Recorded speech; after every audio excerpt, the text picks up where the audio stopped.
Kajian Kitab.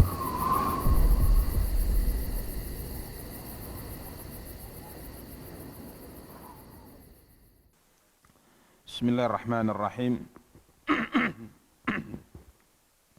Assalamualaikum warahmatullahi wabarakatuh. Alhamdulillahi rabbil alamin. Wal aqibatu lil muttaqin fala udwana illa 'alal zalimin. Asyhadu an la ilaha illallah wahdahu la syarika lah. Wa asyhadu anna Muhammadan abduhu wa rasuluh.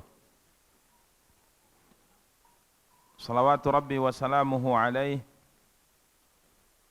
wa ala alihi wa ashabihi wa man ihtada bihadyihi wastanna bisunnatihi ila yaumiddin wa sallama tasliman katsira, amma ba'du. Ikhwani wa akhawati kaum muslimin, kaum muslimat, rahimani wa rahimakumullahu jami'a. Alhamdulillah, puji dan syukur senantiasa kita ucapkan untuk Allah subhanahu wa ta'ala. Salawat beserta salam semoga senantiasa dilimpahkan oleh Allah untuk junjungan dan panutan kita, Nabi Allah yang mulia Muhammad sallallahu alaihi wasallam. Ikhwani wa akhawati kaum muslimin, kaum muslimat, rahimani wa rahimakumullahu jami'a. Biidznillah, pada kesempatan yang berbahagia kali ini kita akan kembali melanjutkan kajian kita,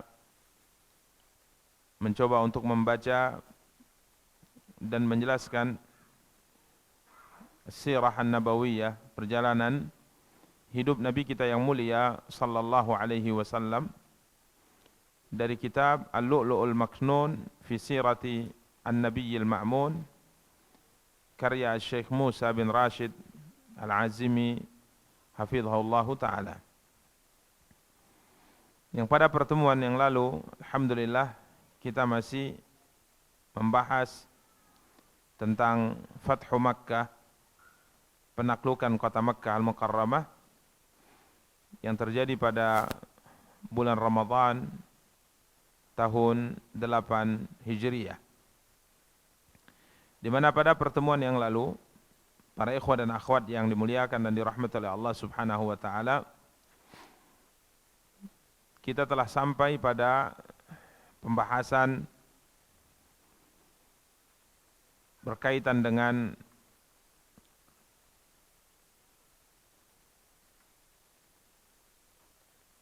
perintah Rasulullah sallallahu alaihi wasallam kepada para sahabat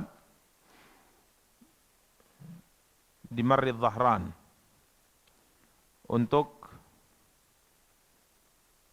menghidupkan api unggun.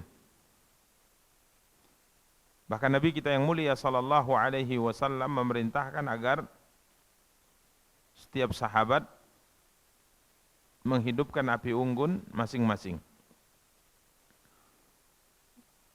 sehingga terlihat pemandangan yang sangat menakjubkan karena banyaknya api unggun yang dihidupkan, sehingga orang-orang dari kejauhan akan melihat dan menyaksikan begitu banyak api unggun, dan bisa disimpulkan bahwa orang-orang yang ada di sekitar api unggun tersebut jumlahnya sangatlah banyak. Yang biasanya setiap api unggun mungkin dipakai atau digunakan untuk menghangatkan tubuh, satu api unggun mungkin 5 atau 10 orang. Akan tapi ini setiap sahabat menghidupkan masing-masing, dan jumlah mereka adalah 10.000. Para ikhwan dan akhwat yang dimuliakan dan dirahmati oleh Allah subhanahu wa ta'ala, dalam kondisi di perjalanan ini, paman Rasulullah sallallahu alaihi wasallam, Al-Abbas bin Abdul Muttalib, masuk Islam. Al-Abbas bin Abdul Muttalib masuk Islam. Dan disebutkan bahwa beliaulah orang yang hijrah terakhir kali ke Madinah, atau sahabat Rasulullah yang terakhir kali hijrah ke Madinah. Karena setelah ini Makkah ditaklukkan oleh Nabi sallallahu alaihi wasallam, dan Nabi sallallahu alaihi wasallam bersabda, la hijrata ba'dal fathi. Tidak ada lagi hijrah dari kota Makkah setelah penaklukannya. Karenanya para ulama sejarah menyebutkan bahwa wa huwa akhiru man hajara ilal Madinah. Al-Abbas bin Abdul Muttalib radhiyallahu taala anhu adalah sahabat muhajir terakhir yang hijrah dari kota Makkah menuju kota Madinah. Bertemu dengan Rasulullah sallallahu alaihi wasallam di Juhfah, kemudian dia masuk ke dalam Islam dan dia berangkat dari kota Makkah membawa hartanya, membawa keluarganya untuk hijrah ke kota Madinah. Kiranya bertemu di pertengahan jalan tatkala Nabi sallallahu alaihi wasallam sudah bergerak meninggalkan kota Madinah untuk menaklukkan kota Makkah Al-Mukarramah. Para ikhwah dan akhwat yang dimuliakan dan dirahmati oleh Allah, Nabi sallallahu alaihi wasallam menyambut beliau, dan Rasulullah sallallahu alaihi wasallam fariha bihi farahan azima.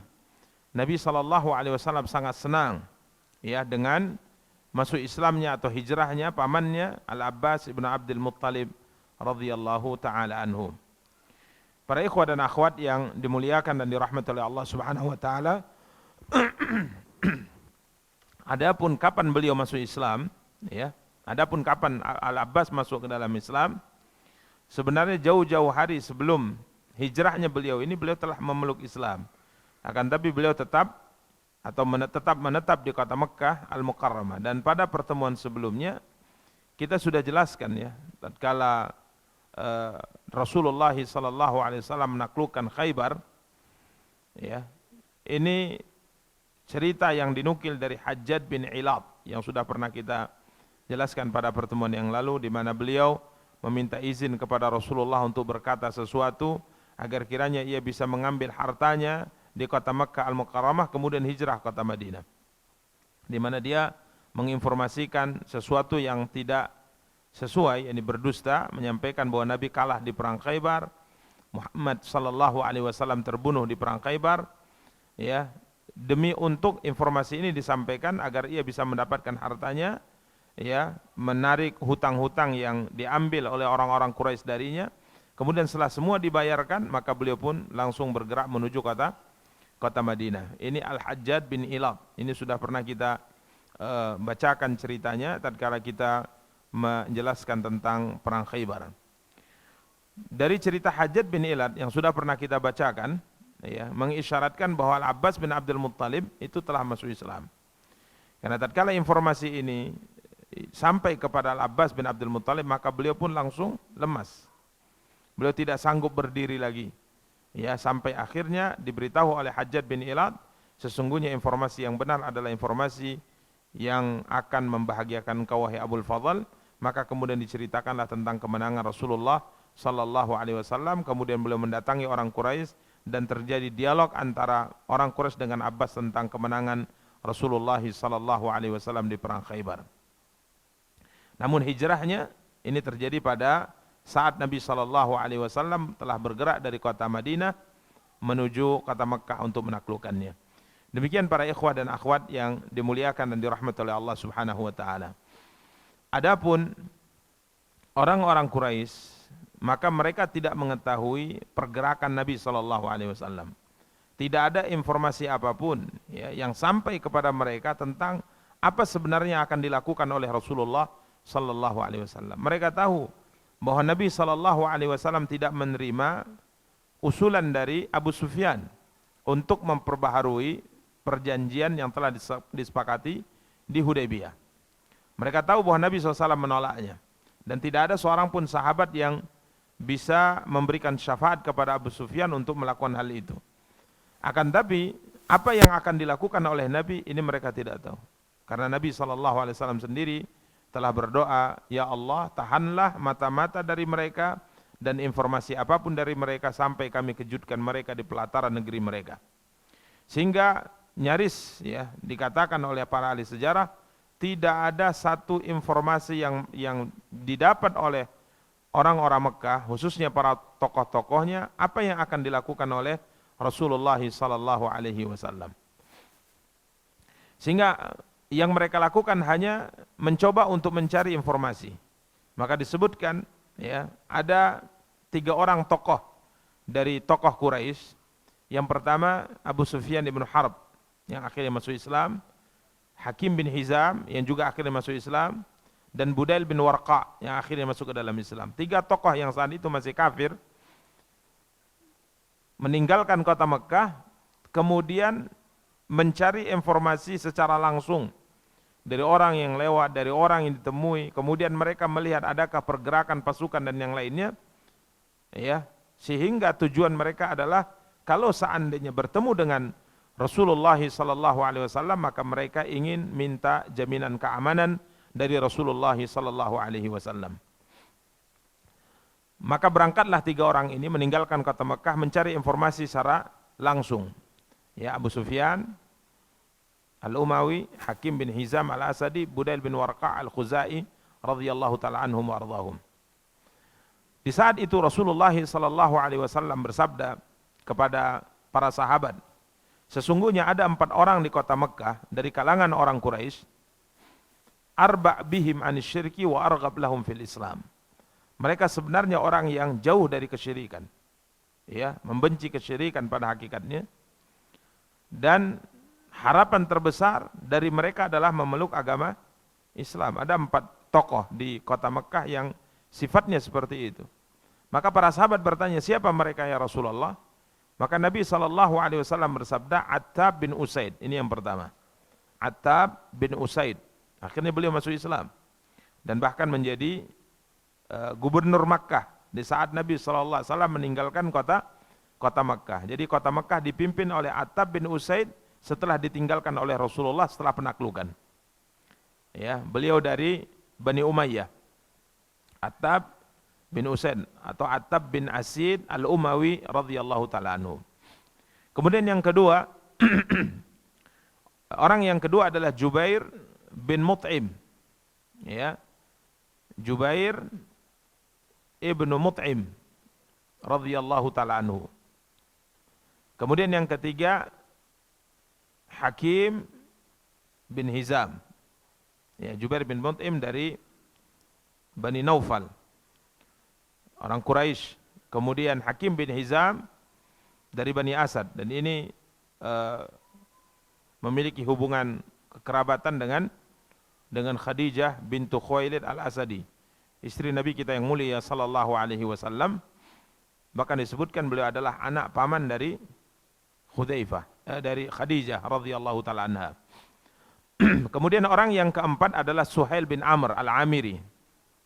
Ini juga akhirnya masuk ke dalam Islam, dan nanti insyaallah mereka juga memiliki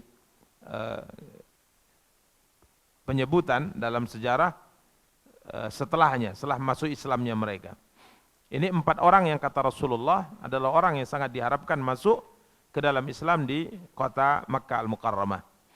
Para ikhwah dan akhwat yang dimuliakan dan dirahmati oleh Allah Subhanahu wa taala. Intinya 3 orang yang kita sebutkan di awal tadi, Abu Sufyan, kemudian Budail bin Warqa, Hakim bin Hizam, mencari informasi secara langsung. Ya, terjun ke lapangan. Mereka bertanya, mencari informasi apa sebenarnya yang dilakukan oleh Muhammad sallallahu alaihi wasallam dan para sahabatnya. Kiranya malam itu, ya, mereka bertiga melihat dari kejauhan api unggun yang sangat banyak. Ya, karena malam itu di Marid Dhahran, Nabi SAW perintahkan, sebagaimana kita sebutkan tadi, agar setiap pasukan menghidupkan api unggun masing-masing. Sehingga orang dari kejauhan menyangka bahwa ini pasukan cukup besar. Ya. Jadi kalau 1000 10.000 api unggun perkiraan orang itu kali berapa? Kali 10. Jadi ini subhanallah, dari kejauhan dilihat ini jumlah pasukan yang sangat besar.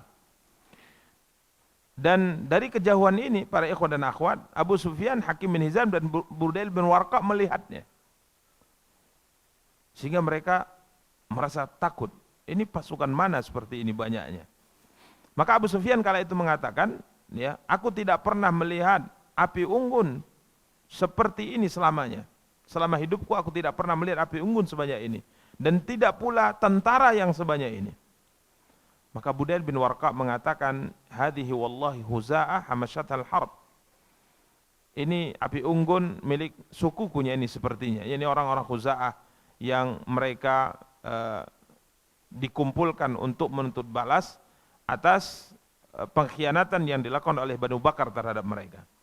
Maka Abu Sufyan kala itu langsung menimpali. Khuza'ah itu lebih hina dan lebih sedikit jumlahnya kalau kita perkirakan dengan jumlah pasukan yang menghidupkan api unggun ini. Dia tidak mungkin sebanyak ini, kata Abu Sufyan bin Harb.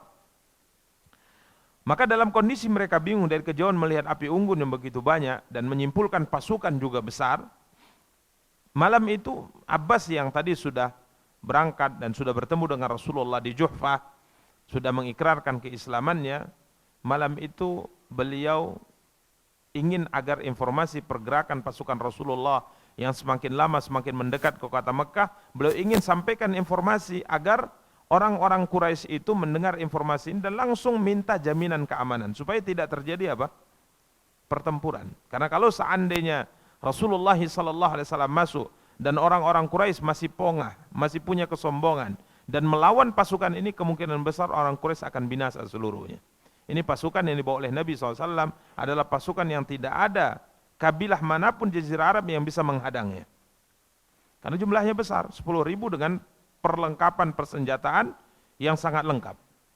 Karenanya Al-Abbas bin Abdul Muttalib ingin, jikalah beliau bisa bertemu orang yang menyampaikan kepada tokoh Quraisy, jangan melawan, datangi Rasulullah dan minta jaminan apa?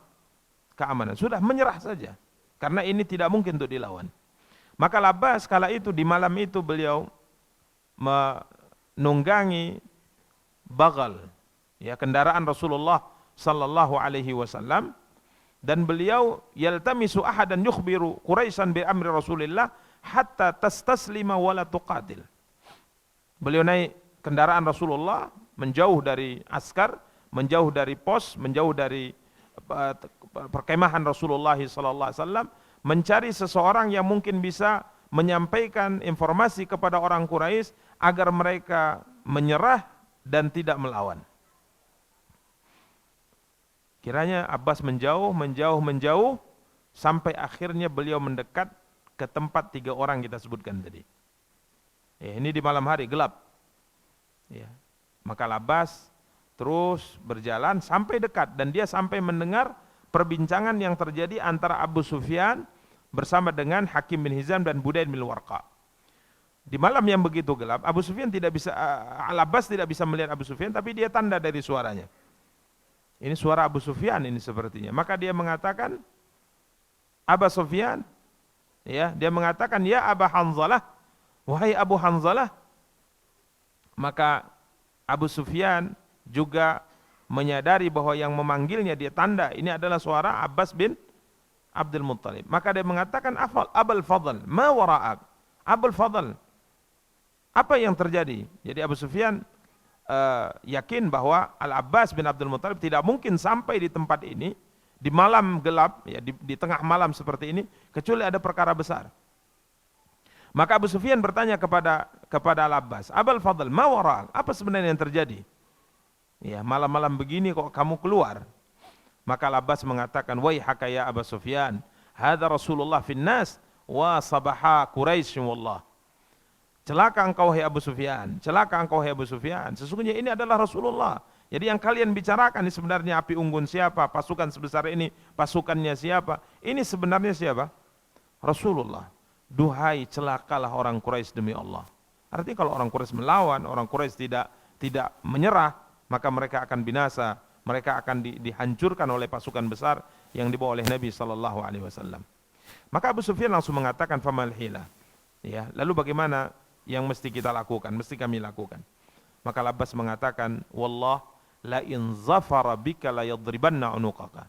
Demi Allah wahai Abu Sufyan, jika saat engkau tertangkap oleh Rasulullah, pasti engkau akan dipenggal.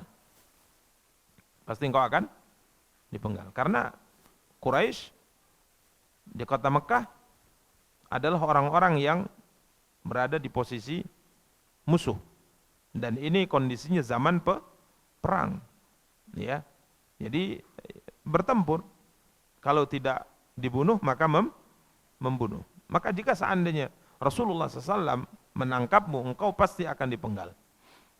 Karenanya saran saya, naik engkau langsung di kendaraan yang saya naiki ini, saya bonceng engkau, itu adalah baglah kendaraan Rasulullah SAW, sampai aku bawa engkau bertemu dengan Rasulullah dan aku minta untuknya jaminan keamanan. Ayo cepat naik sekarang, ya, ikut saya akan pertemukan engkau dengan Rasulullah dan saya akan meminta beliau memberikan jaminan keamanan untukmu supaya engkau tidak dibunuh. Maka seketika Abu Sufyan naik ke kendaraan yang ditunggangi oleh Al-Abbas bin Abdul Muttalib radhiyallahu ta'ala anhu, dibonceng.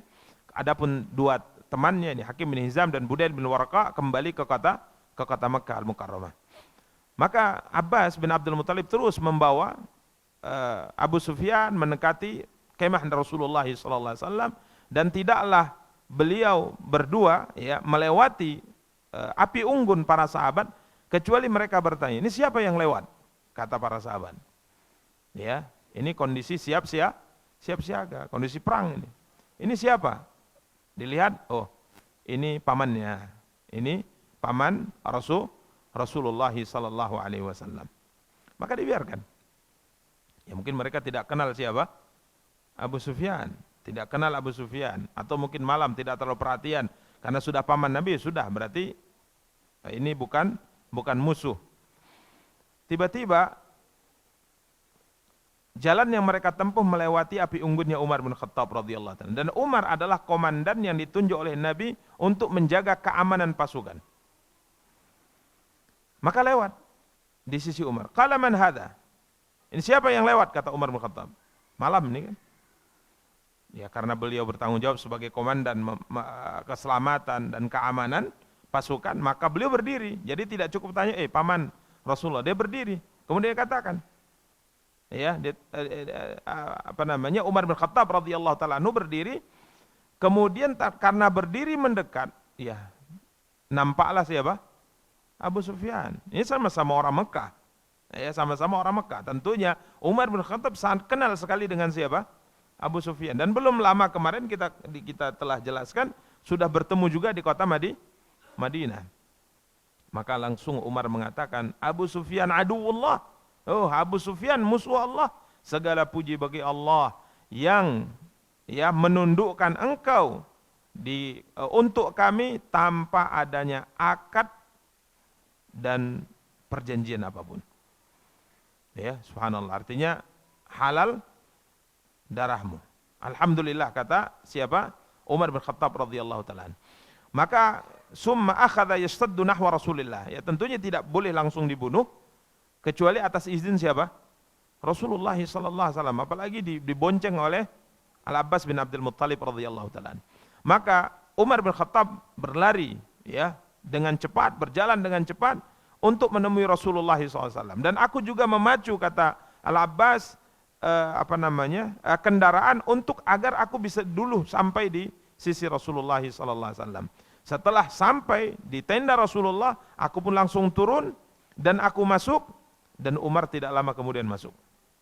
Maka langsung Umar berkata, ya Rasulullah, ada Abu Sufyan. Ya Rasulullah SAW, ini Abu Sufyan datang. Qad amkanallahu minhu bighairi aqdin wala ahdin, fada'ni fala adribu unuqahu. Ya Rasulullah SAW, ini Abu Sufyan. Ya, dia datang tanpa adanya perjanjian apapun dan tanpa adanya jaminan keselamatan dari siapapun, izinkan aku langsung untuk membunuhnya. Ini siapa? Umar bin Khattab radhiyallahu taala anhu.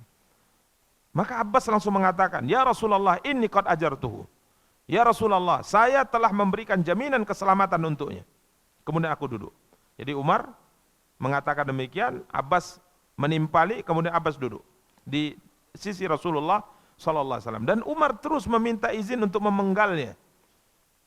Terus meminta izin. Padahal aku sudah katakan kepada Rasulullah, aku sudah memberikan jaminan keamanan untuknya. Ya. Para ikhwan dan akhwat yang dimuliakan dan dirahmati Allah, bahkan Abbas kala itu tidak hanya cukup berkata, tapi dia pegang leher Abu Sufyan. Dia pegang leher siapa? Abu Sufyan. Supaya tidak ada seorang pun yang berani menyakitinya. Dia katakan ini orang tidak boleh siapapun menyakitinya karena saya telah memberikan jaminan keamanan untuknya. Tapi Umar tetap meminta. Umar tetap apa? Meminta. Maka kala itu karena terus diminta untuk diizinkan membunuh Abu Sufyan, aku berkata kepada Umar, "Mahlan ya Umar." Tenang dulu wahai Umar. Kata Al-Abbas, jika seandainya Abu Sufyan ini dari kabilahmu, yakni Bani Adi bin Ka'ab, pasti engkau tidak akan berkata seperti ini. Karena kau tahu ini dari Bani Abdi Manaf, ini dari kabilah lain. Ini kalau satu rumpun denganmu, satu suku denganmu, pasti engkau tidak akan meminta seperti ini. Tapi karena engkau tahu dari suku yang lain, walaupun sama-sama Quraisy, tapi marganya beda. Ya, makanya engkau selalu meminta demikian. Maka Umar berkata, "Mahlan ya Abbas, tunggu dulu hai Abbas, demi Allah, Islamnya engkau di hari engkau Islam kemarin lebih aku cintai daripada Islamnya Khattab ayahku, ayah kandungku kalau dia masuk Islam." Jadi aku meminta izin untuk membunuhnya bukan karena beda suku, bukan. Bahkan Umar mengatakan di hari engkau masuk Islam itu lebih aku cintai, lebih aku sukai dibanding kalau ayah kandungku masuk Islam. Kenapa? Karena aku tahu keislamanmu itu lebih membahagiakan siapa? Rasulullah dari keislaman ayah kandungku kalau dia masuk Islam. Maka Rasulullah SAW berkata, "Idhab bihi ya Abbas, ira rahlik fa idza asbahta fa'tini bihi." Abbas, bawa dia ke tempatmu, besok pagi datangan ia ke hadapanku, kata Rasulullah. Intinya Nabi SAW tidak mengizinkan, tidak memberi izin kepada Umar untuk apa? Membunuhnya. Tapi bawa dia, besok pagi datangkan dia menghadapku. Maka aku pun membawa Abu Sufyan kembali ke kendaraanku dan dia pun menginap malam itu sampai pagi di sisiku. Falamma asbahtu, di pagi harinya aku membawanya menemui Rasulullah sallallahu alaihi wasallam. Maka kala itu Rasulullah SAW berkata kepadanya, "Waihaka ya Abu Sufyan, alam ya'ni laka an ta'lam annahu la ilaha illallah?" Celaka engkau ya Abu Sufyan. Apakah bukan tiba saatnya hari ini engkau mengakui bahwa tidak ada sesembahan yang berhak disembah kecuali Allah? Maka Abu Sufyan menjawab, "Bi abi anta wa ummi ma ahlamaka wa akramaka wa awsalak." Demi ayah dan ibuku sebagai tebusannya ya Muhammad, engkau adalah orang yang paling santun, engkau adalah orang yang paling baik, engkau adalah orang yang paling bisa memperbaiki atau menghubungkan hubungan yang baik antara keluarga tatkala terjadi permasalahan di kalangan mereka. Orang yang paling bisa menyambung hubungan silaturahim dengan kerabat. Wallahi laqad dhanantu allau kana ma'allahi ilahan ghairuhu laqad aghna anni syai'an abada. Ya, selama ini saya yakin bahwa tidak ada Tuhan yang bisa menyelamatkanku kecuali siapa? Allah. Jadi kalau patung-patung yang kami sembah itu, maknanya kurang lebih seperti ini. Kalau patung-patung yang kami sembah ini hakikatnya tidak bisa memberikan manfaat apapun. Yang tetap memberikan manfaat siapa? Allah Subhanahu wa taala. Jadi mereka sebagaimana kita maklumi dalam pembahasan akidah, sebenarnya menyembah berhala itu ya bukan tujuan utama. Tapi mereka menganggap berhala-berhala ini sebagai apa? Wasilah yang bisa menyampaikan hajat kebutuhan mereka kepada siapa? Kepada Allah. Maka Rasulullah sallallahu alaihi wasallam kembali berkata, "Waihaka ya Abu Sufyan, celaka engkau ya Abu Sufyan. Alam ya'ni laka an ta'lam anni Rasulullah?" Bukankah sudah tiba saatnya engkau sadari bahwa aku ini benar-benar utusan Allah? Maka Abu Sufyan mengatakan, "Bi abi anta wa ummi, demi ayah dan ibuku sebagai tebusannya, engkau orang yang paling santun, engkau orang yang paling baik, engkau orang yang paling bisa menyambung hubungan silaturahim antar kerabat. Amma hadhihi fa inna fin nafsi min hatta al-ana syai'an." Adapun untuk poin yang kedua ini, kalau yang pertama tadi sudah diiyakan, tapi kalau untuk yang kedua ini, ya ajakan untuk mengakui engkau adalah Rasulullah, maka di hatiku masih ada ganjalan. Sampai saat ini saya belum bisa mengakuinya. Ini subhanallah. Kejujuran. Sekalipun Abbas sudah ingatkan, ya, ini kondisinya membahayakan keselamatan dia. Tapi dia tetap mengatakan, kalau untuk poin ini, aku belum bisa mengakuinya. Faqala Abbas, karena watak Arabnya muncul ya, tidak mau tunduk dengan siapapun. Apa yang ada di hati itu diungkapkan. Gitu. Maka Abbas kala itu mengatakan, wayak, celaka engkau Abu Sufyan, aslim, masuk Islam kau sekarang. Bersyahadatlah engkau bahwa tidak ada sembahan yang berhak disembah kecuali Allah dan Muhammad adalah utusan Allah sebelum lehermu dipenggal. Ya, kalau masih bersikeras juga dengan watak tabiat Arab, hukuman mati untukmu. Maka seketika itu Abu Sufyan masuk Islam. Asyhadu an la ilaha illallah wa asyhadu anna Muhammadar Rasulullah.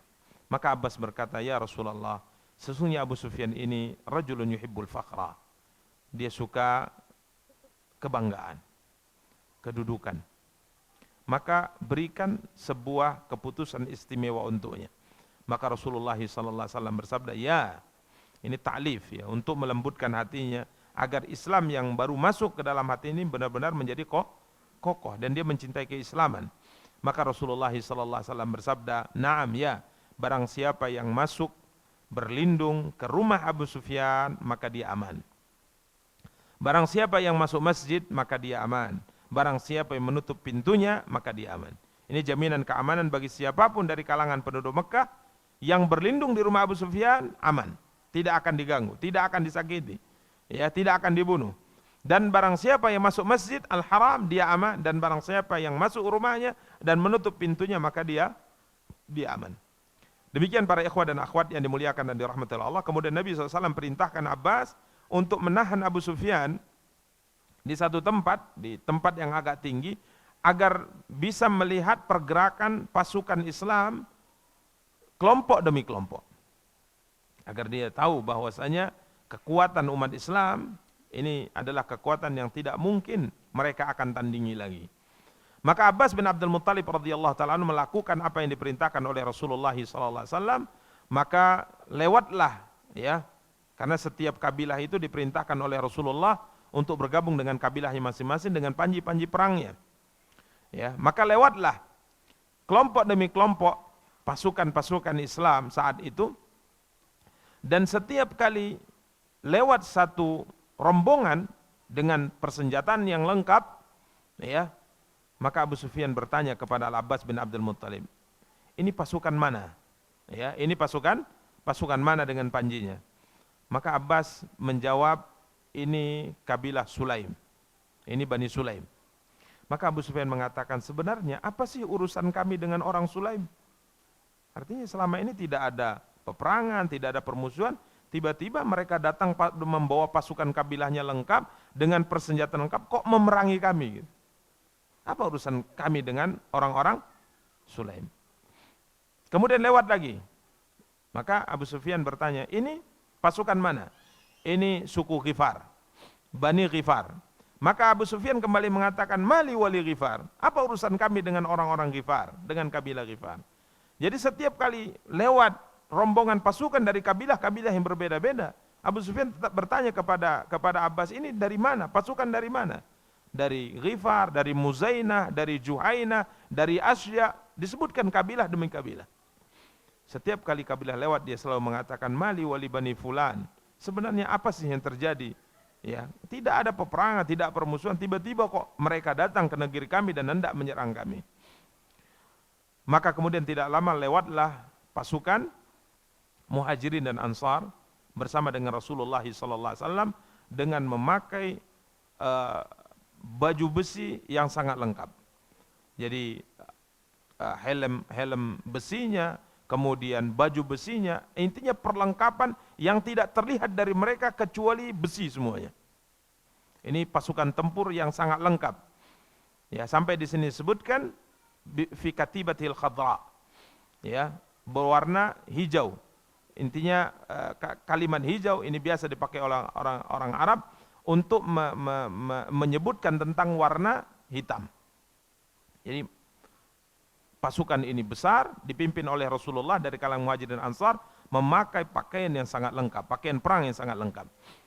Maka Waktu itu panji perang di tangan Zubair bin Awam, sedangkan panji perang Ansar, panji perang Muhajirin di tangan Zubair bin Awam, panji perang Ansar di tangan Sa'ad bin Ubadah radhiyallahu taala anhuma. Maka Abu Sufyan bertanya, kepada Abbas, subhanallah ya Abbas, man haula? Ini ribuan orang. Siapa mereka? Ini pasukan perang mana?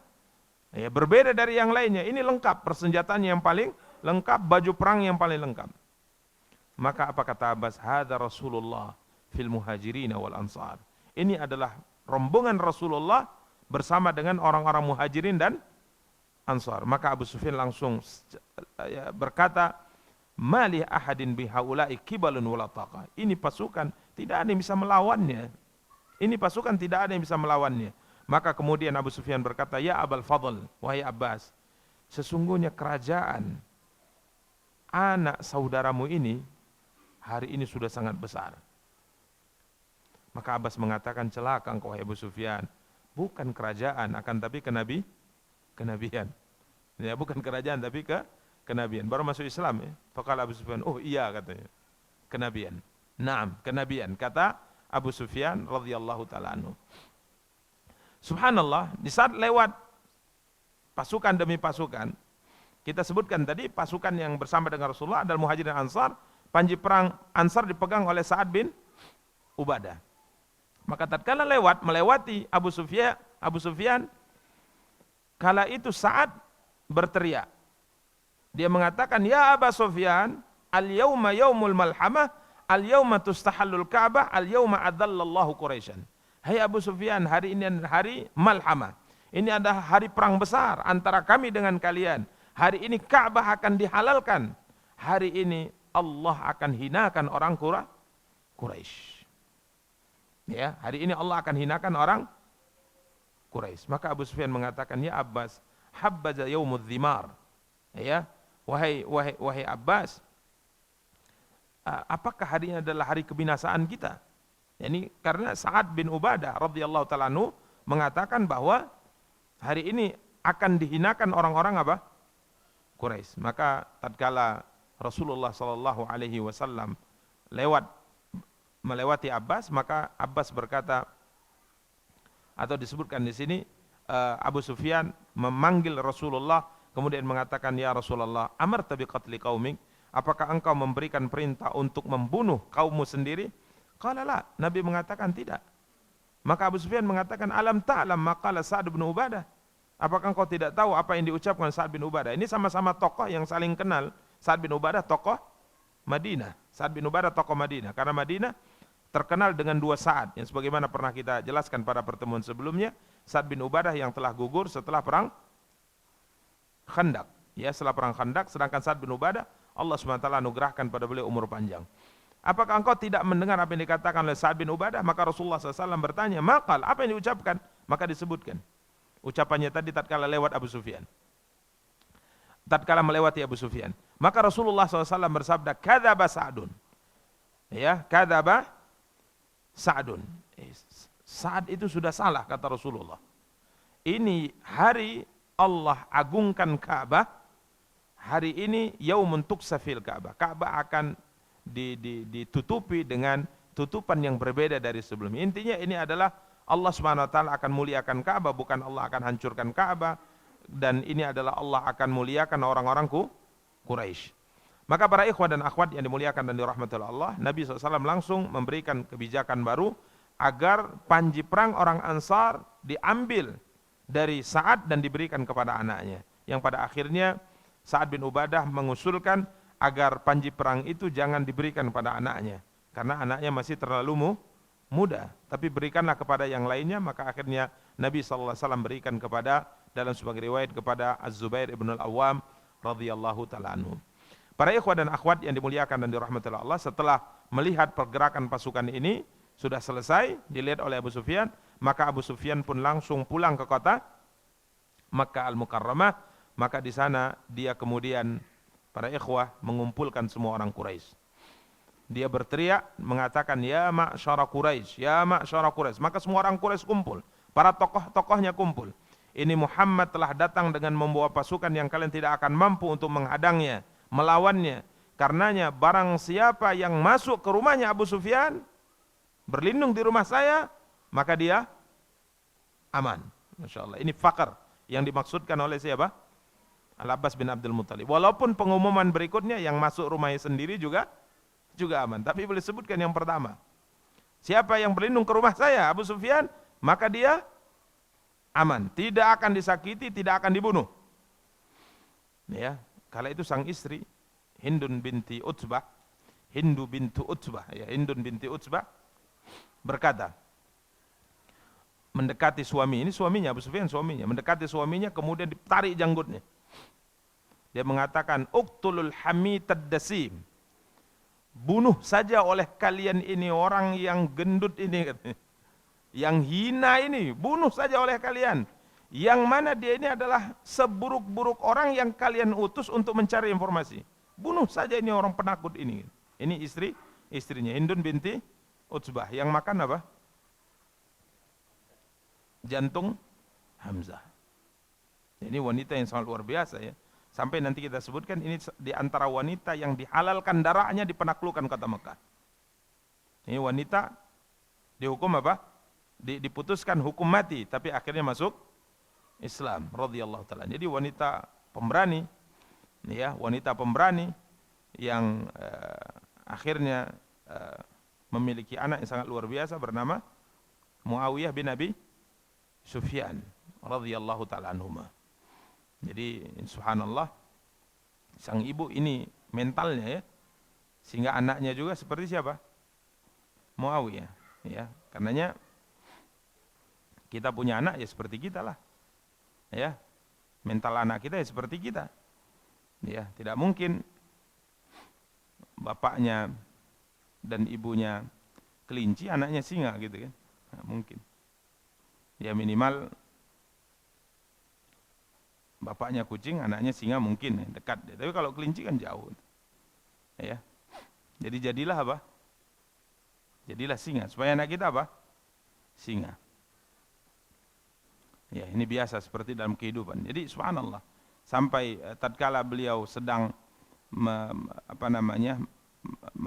merapikan rambutnya Muawiyah, waktu itu masih kecil, orang-orang berkata, teman-temannya berkata, ini lain ya kepala anakmu Muawiyah ini. Ini kayaknya calon jadi penguasa orang Arab dia ini. Itu firasat mereka. Maka sang ibu Hindun kala itu mengatakan, katanya, celaka kalian. Bukan pemimpin Arab, tapi pemimpin Arab dan non-Arab. Masya Allah. Ya. Ini subhanallah sang ibu.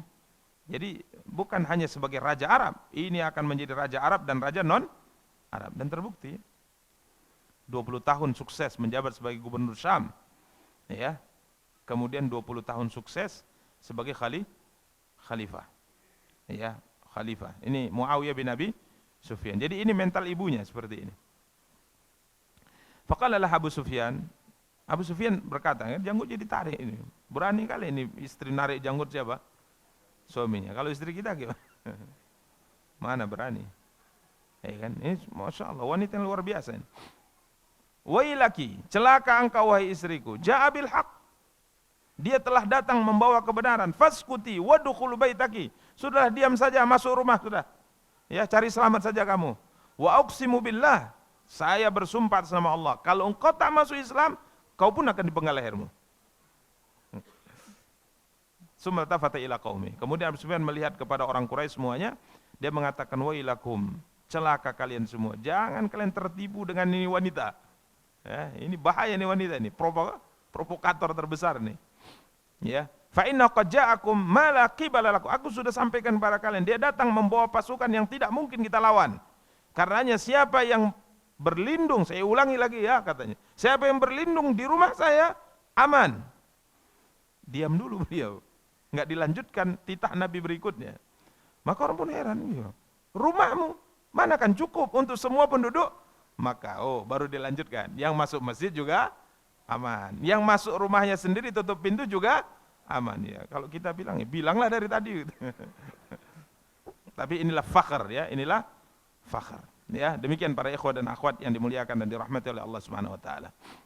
Kemudian sampailah Nabi sallallahu alaihi wasallam di Dhitua. Jadi sudah tergambar bagi mereka ini pasukan besar tidak akan mungkin dilawan. Ya, pendapat mayoritas mengatakan sudah kita menyerah saja, jangan melawan. Para ikhwah dan akhwat yang dimuliakan dan dirahmati oleh Allah Subhanahu wa taala, sampailah Nabi sallallahu alaihi wasallam berada di tua. Ya.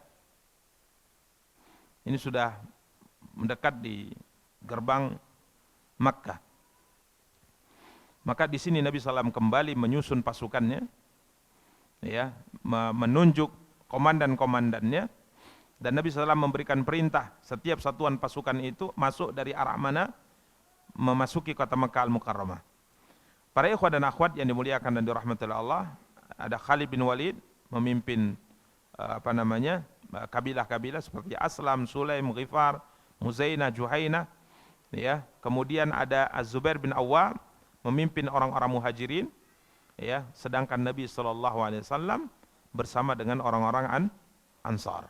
Nabi SAW bersama dengan orang-orang Ansar. Kemudian Nabi bersabda, la tuqatilu illa man qatalakum. Jangan perangi kecuali yang memerangi kamu. Ya, jangan perangi kecuali yang memerangi kalian. Nabi melarang mereka membunuh wanita. Jangan bunuh wanita, jangan bunuh anak-anak, jangan bunuh orang yang sudah terluka. Ya, kalau sudah terluka sudah, dia tidak melawan sudah, biarkan saja.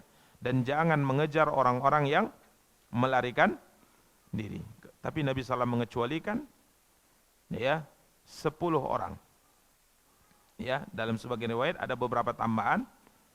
Ada sampai di sini disebutkan 12 orang yang Rasulullah SAW mengatakan, jika kalian bertemu dengan mereka ini, 12 orang ini, bunuh mereka.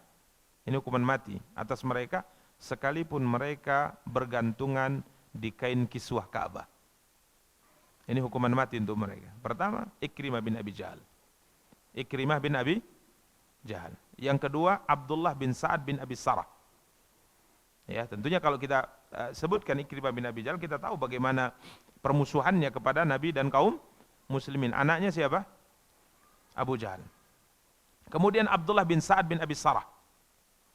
Ini dulunya telah masuk Islam, bahkan termasuk sahabat yang bertugas menulis wahyu. Ini Abdullah bin Sa'ad bin Abi Sarah, tapi akhirnya dia murtad. Dia murtad, bergabung dengan orang-orang kafir. Tapi alhamdulillah dia kembali masuk Islam, dan dia adalah komandan perang Islam, jenderal perang Islam yang punya jasa besar menaklukkan benua Afrika. Abdullah bin Sa'ad bin Abi Sarah radhiyallahu ta'ala. Jadi memang rahasia hidup itu tidak ada yang tahu kecuali Allah.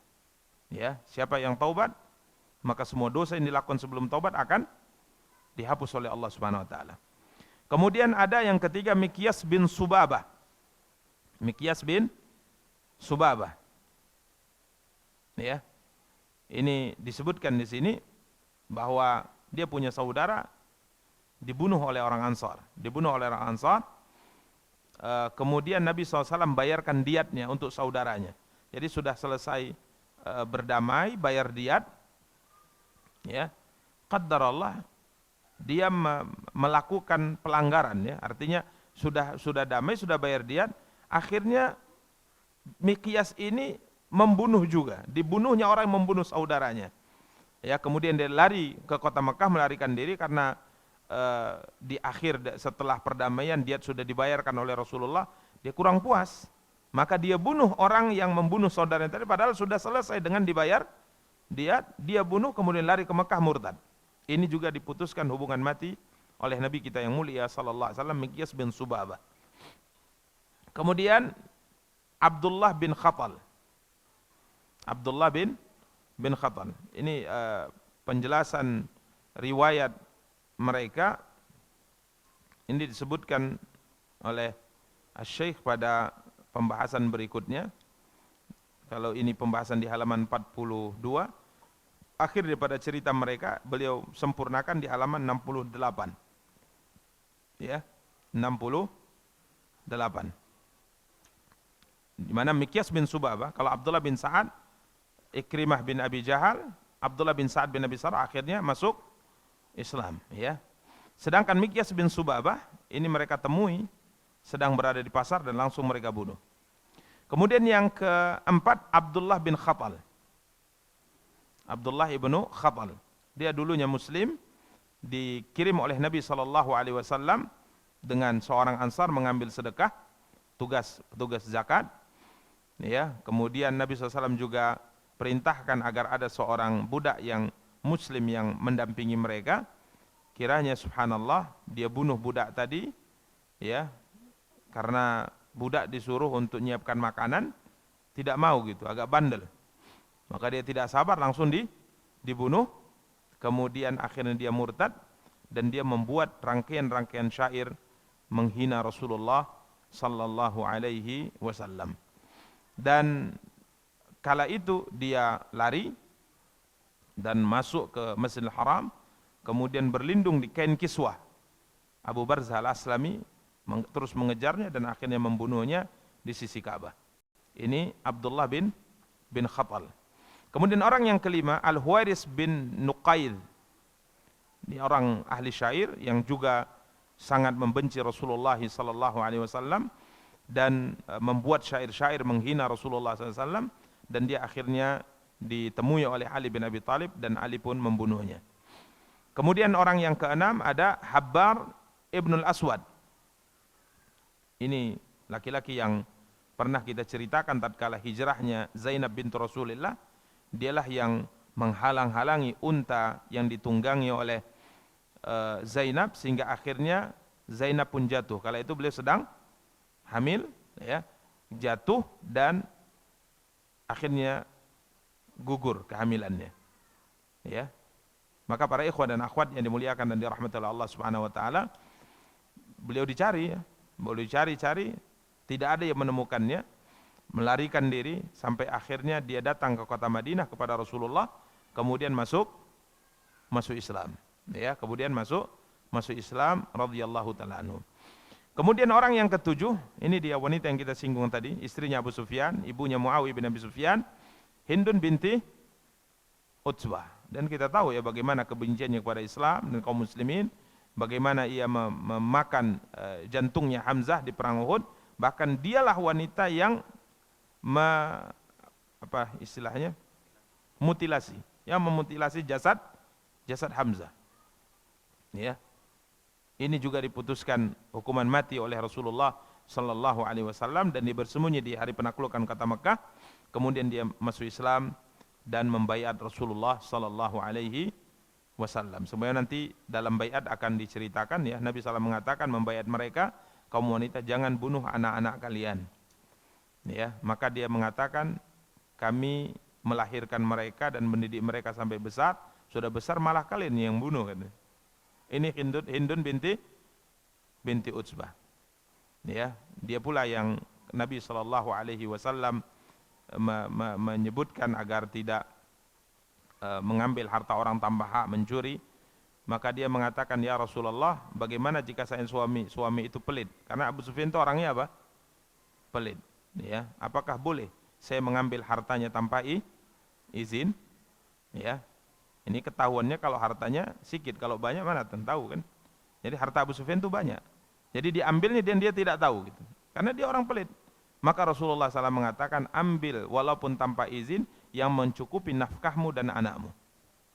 Ya, tapi kalau lebih nggak boleh. Ambil harta suami diam-diam, beli emas diam-diam, beli tanah diam-diam, beli rumah diam-diam, nggak boleh. Haram itu. Ya, tapi kalau untuk nafkahnya kurang, silahkan ambil sesuai dengan kebutuhan. Lebihnya tidak boleh. Ini para ikhwan dan akhwat yang dimuliakan dan dirahmati oleh Allah Subhanahu wa taala, orang yang ketujuh yang akhirnya masuk Islam. Kemudian yang kedelapan Sarah ini maulah li ba'di Bani Abdul Muttalib. Ini adalah budak yang dimerdekakan oleh Bani Abdul Muttalib, dan dia adalah wanita yang pernah kita singgung, membawa surat yang dikirim oleh Hatib bin Abi Balta'ah. Ya, karenanya penulis menguatkan pendapat bahwa dia adalah wanita musyrikah, ya, dia adalah wanita musyrikah dahulunya. Kemudian apakah dia masuk Islam atau tidak, intinya tidak disebutkan riwayat yang mengatakan apakah dia dibunuh atau tidak, dan tentang keislamannya diperselisihkan oleh para ulama. Ini orang yang ke-8. Kemudian 9 dan 10 biduan wanita yang dimiliki oleh Ibnu Khattal, jadi penyanyi, ya, yang dimiliki oleh Ibnu Khattal, wa kana tughanniyan bihijai Rasulillah. Jadi ini dua biduan wanita ini kerjaannya menyanyikan syair-syair yang menghina siapa? Rasulullah sallallahu alaihi wasallam. Maka akhirnya salah satu di antaranya berhasil dibunuh, yang satunya lagi melarikan diri, ya, tidak tertangkap, sampai akhirnya ada yang memberikan jaminan keamanan dan akhirnya dia masuk Islam. Kemudian para ikhwah dan akhwat itu 10 dan 9. Kemudian sebagian riwayat menambahkan orang yang ke-11. Orang yang ke-11 adalah Ka'ab bin Zuhair bin Abi Sulma. Ini orang terkenal di dunia syair saat itu, sangat terkenal, Ka'ab bin Zuhair. Di mana para ikhwan dan akhwat, dia sebenarnya tidak pernah membuat syair menyudutkan Rasulullah, menghina Rasulullah, kecuali setelah saudara kandungnya masuk Islam, bernama Bujair bin Zuhair bin Abi Sulma.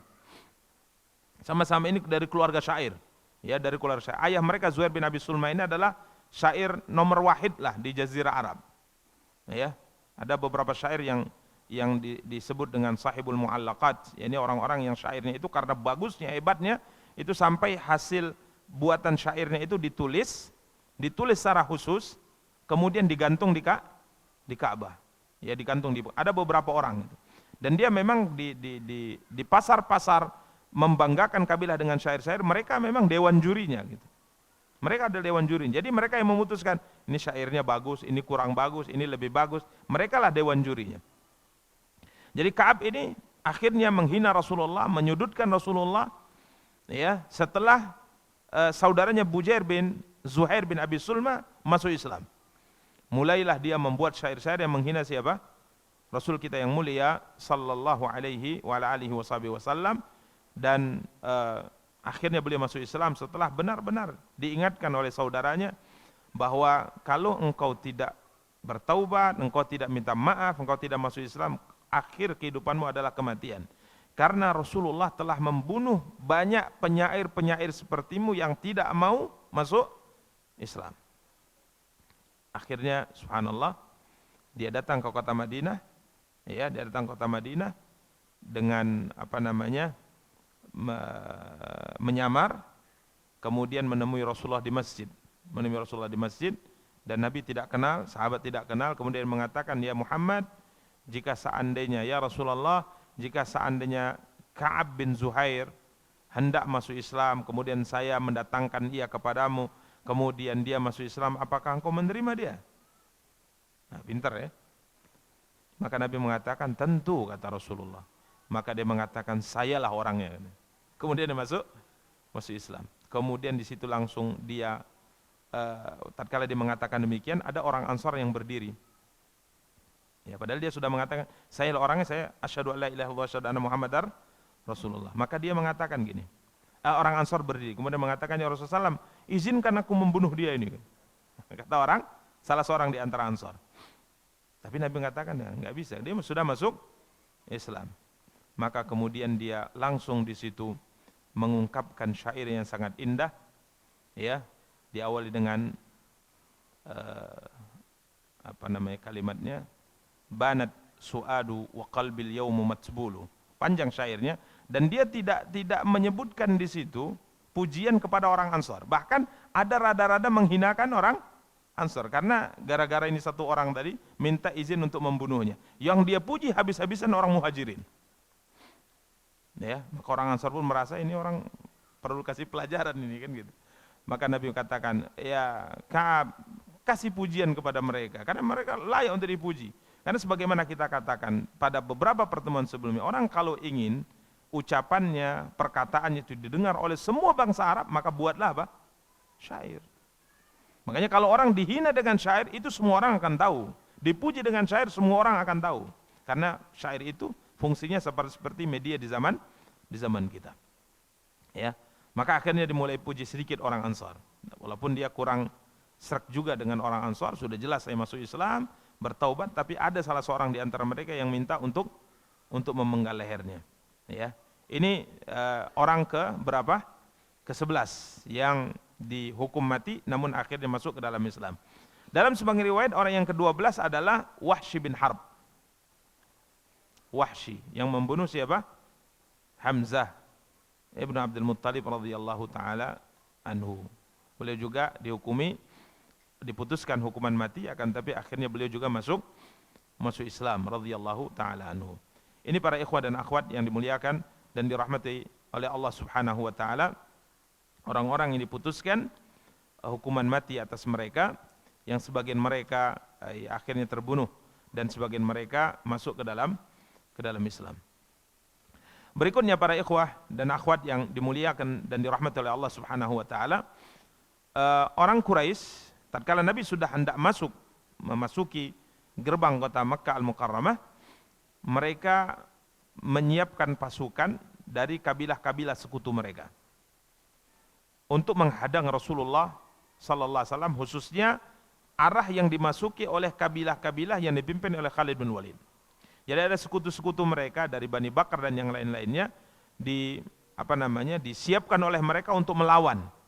Jika seandainya menang, kita dapat keuntungan. Tapi kalau seandainya mereka kalah, terbunuh, yang terbunuh adalah mereka, bukan kita. Jadi memanfaatkan sekutu, pasukan sekutu mereka. Maka para ikhwah dan akhwat yang dimuliakan dan dirahmati oleh Allah Subhanahu wa taala, ada sedikit terjadi kontak senjata antara pasukan Khalid bin Walid dengan mereka-mereka ini, sampai disebutkan puluhan dari mereka terbunuh, yakni dari kalangan sekutu Quraisy ini. Yang adapun dari kalangan sahabat yang terbunuh 2 orang di sini disebutkan. Pertama Qurs bin Jabir Al-Fihri, kemudian Hubaish ibnul Ash'ar Al-Khuzai.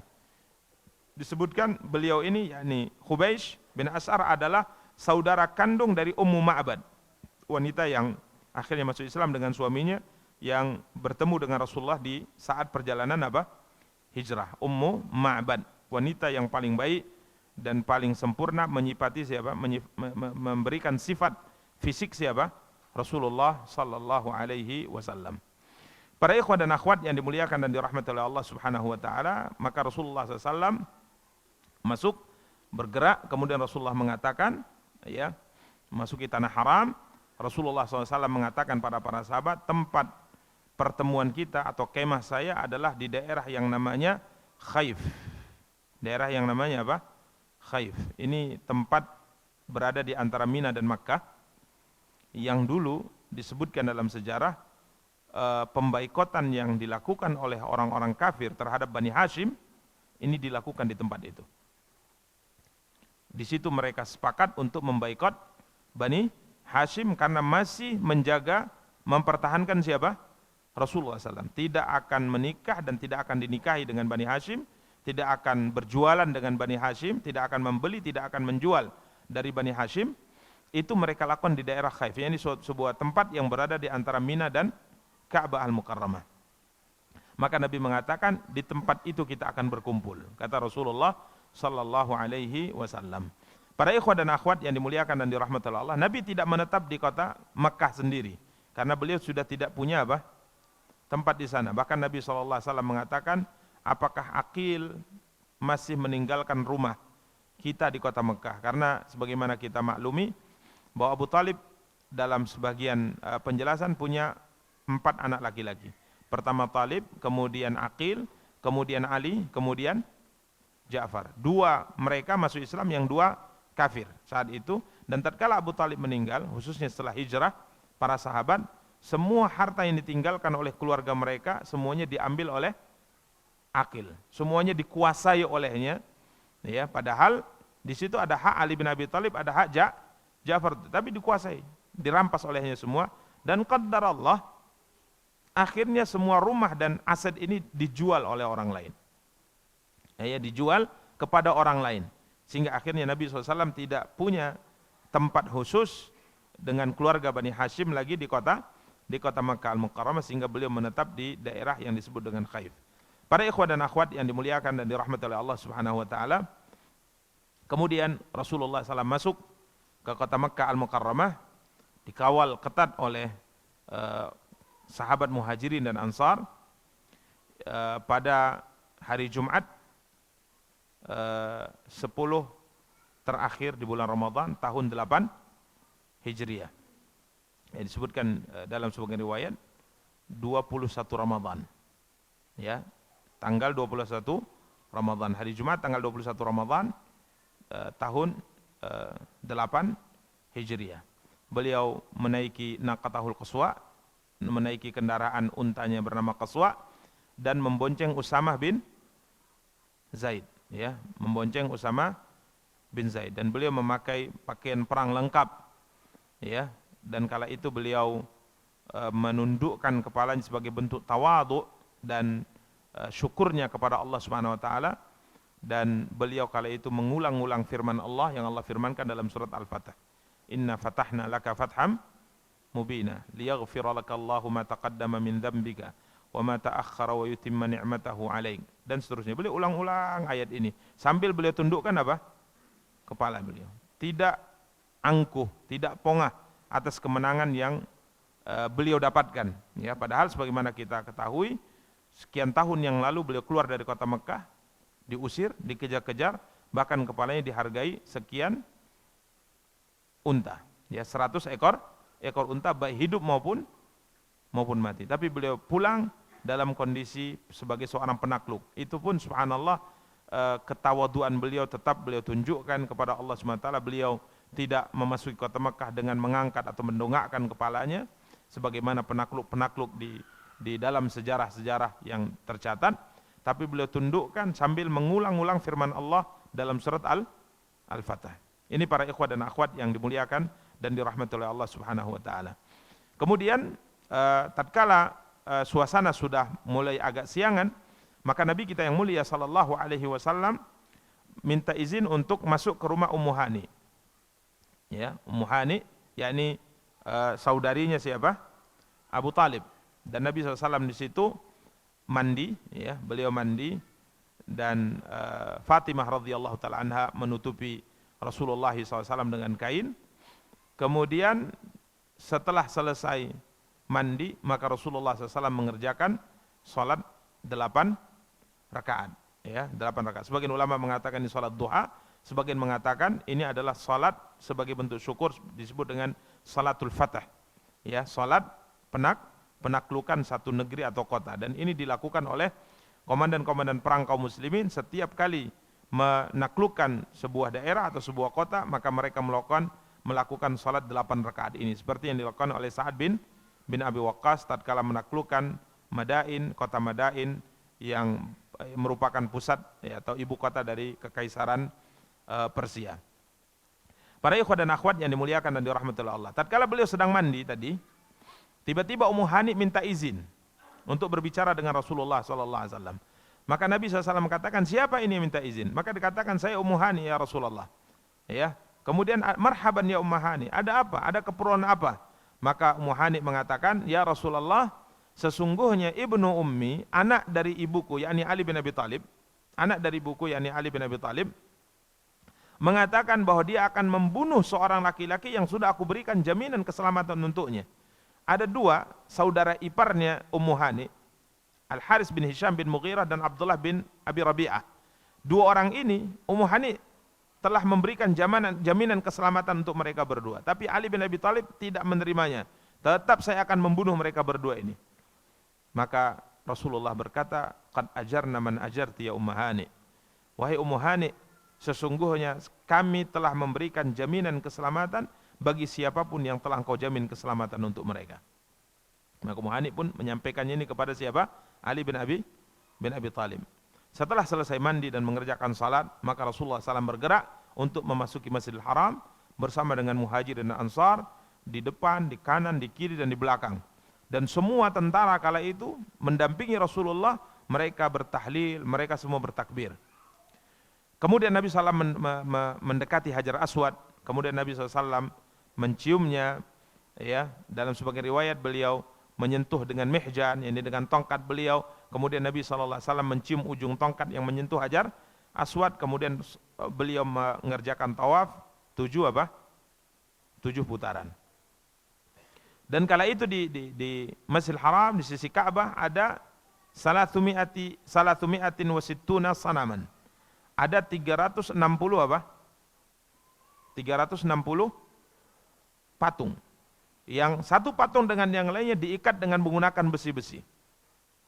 Faja'ala kullama dana min sanamin yat'anuha bimihjanihi. Setiap kali Nabi SAW melewati satu patung dari 360 patung tersebut, maka Nabi SAW menusuknya dengan menggunakan tongkat yang beliau pegang. Beliau membaca wa qul ja'al haqq wa zahaqal batil innal batila kana zahuqa. Beliau membaca qul ja'al haqq wa ma yubdi'ul batilu wa ma yu'in. Maka setiap Nabi tunjuk, maka patung tadi walaupun diikat dengan menggunakan apa? Besi, langsung roboh itu patung. Setiap ditunjuk Nabi ditusuk sedikit langsung roboh. Sehingga jatuhlah, robohlah 360 berhala yang ada di Masjidil Haram. Kemudian setelah selesai Nabi tawaf, beliau ingin masuk ke dalam Ka'bah. Kemudian Nabi panggil Utsman bin Talha. Utsman bin Talha yang sudah masuk Islam. Kemudian Nabi mengatakan kepadanya, mana kunci Ka'bah? Datangkan kunci Ka'bah. Maka Utsman bin Talha mendatangi ibunya, masih kafir waktu itu, meminta, karena kunci itu dipegang oleh ibunya. Maka sang ibu mengatakan, enggak mau, tidak akan saya serahkan, tidak akan saya berikan. Kemudian para ikhwah dan akhwat yang dimuliakan dan dirahmati Allah, walaupun pada akhirnya kemudian diserahkan pada anaknya, kemudian anaknya membawanya kepada Rasulullah sallallahu alaihi wasallam, maka Nabi sallallahu alaihi wasallam perintahkan untuk dibuka pintu Ka'bah, ya, maka beliau pun masuk. Ya, dalam sebagai riwayat beliau perintahkan Umar sendiri untuk masuk terlebih dahulu. Masuk dulu hai Umar, hilangkan semua tanda-tanda kesyirikan di dalamnya. Kan di dalamnya banyak sekali gambar-gambar yang mengandung unsur apa? Kesyirikan. Maka akhirnya dibersihkan terlebih dahulu oleh Umar bin Khattab radhiyallahu taala anhu. Kemudian Nabi SAW masuk. Tatkala masuk beliau dapati ada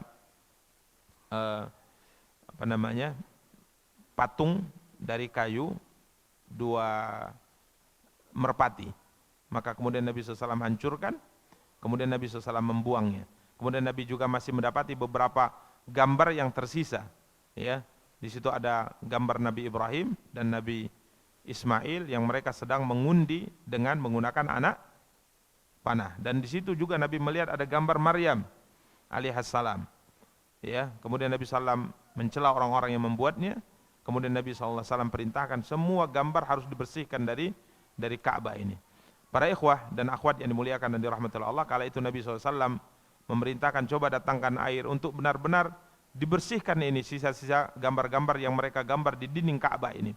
Kemudian Rasulullah SAW bersabda, qatalallahu qauman yusawwiruna ma la yakhluqun. Semoga Allah membinasakan satu kaum yang mereka menggambar apa-apa yang mereka tidak akan bisa menghidupkan gambar itu pada hari kiamat.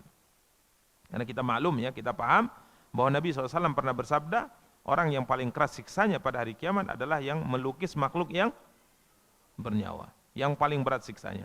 Sampai disebutkan dalam sebuah athar, ada seorang yang profesinya melukis. Profesinya melukis makhluk yang bernyawa. Maka Abdullah bin Abbas menyampaikan hadis itu, maka dia bergetar, ketakutan dia. Kemudian mengatakan, tapi bagaimana ya Abdullah bin Abbas? Ini profesi saya. Maka Abdullah bin Abbas mengatakan, celaka engkau wahai saudaraku.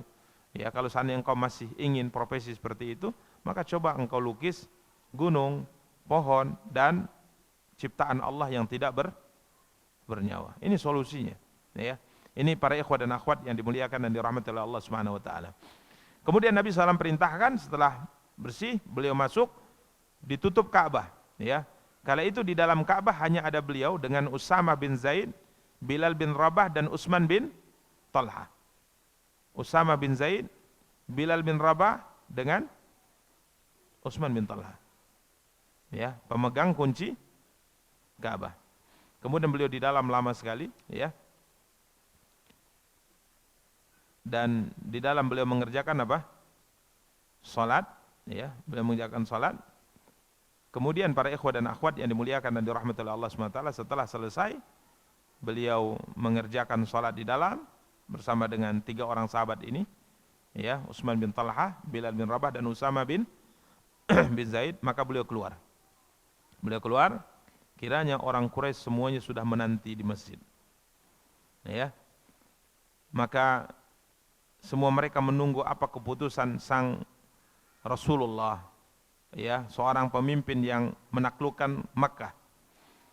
Maka setelah beliau keluar, beliau mengatakan Allahu Akbar, Allahu Akbar, ya, la ilaha illallah wahdahu la syarikalah, sadaqa wa'dah wa nasara 'abdah wa hazamal ahzaba wahdah. Kemudian beliau berkata dengan beberapa perkataan, ya, ala inna kulla ma'tharatin kanat fil jahiliyah tudhkaru wa tud'a min damin aw malin tahta qadami illa ma kana min siqayatil hajj wa sidanatil bait. Ala wa inna qatilal khata'. Beliau tetapkan aturan-aturan baru yang hendaknya diperhatikan oleh semua, bahwa semua perkara yang telah ditetapkan di masa jahiliyah semuanya saya letakkan di bawah kakiku ini, kata Rasulullah. Tidak ada sebuah kedudukan, tidak ada sebuah jabatan, kemuliaan, kecuali semuanya dibatalkan hari ini. Apakah darah, ataukah harta, kedudukan, semuanya saya batalkan. Kecuali dua perkara. Pertama, siqayatil hajj, memberi minum jamaah haji. Itu dipegang oleh Bani Hashim. Kemudian sidanatul bait, mengurusi bait. Termasuk diantaranya adalah memegang kunci. Itu dipegang oleh keluarganya Utsman bin Talha.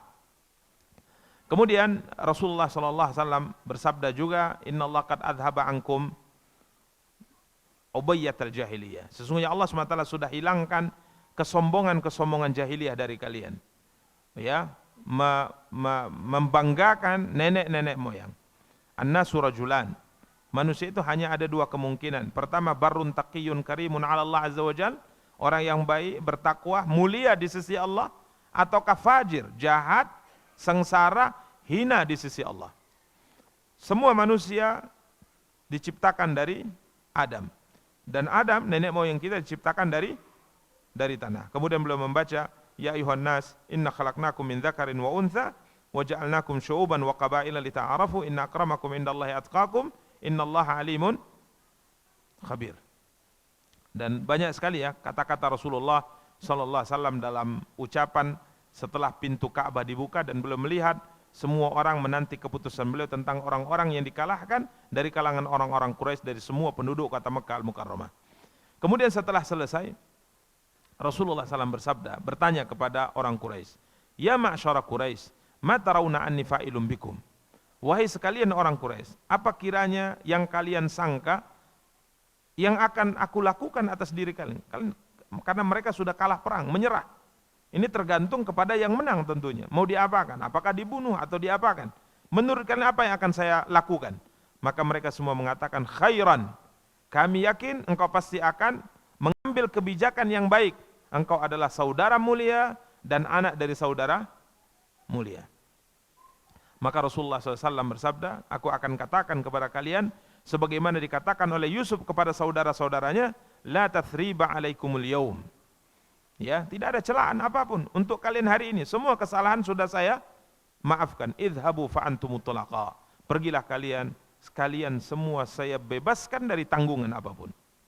Jadi semuanya dimerdekakan atau semuanya dimaafkan.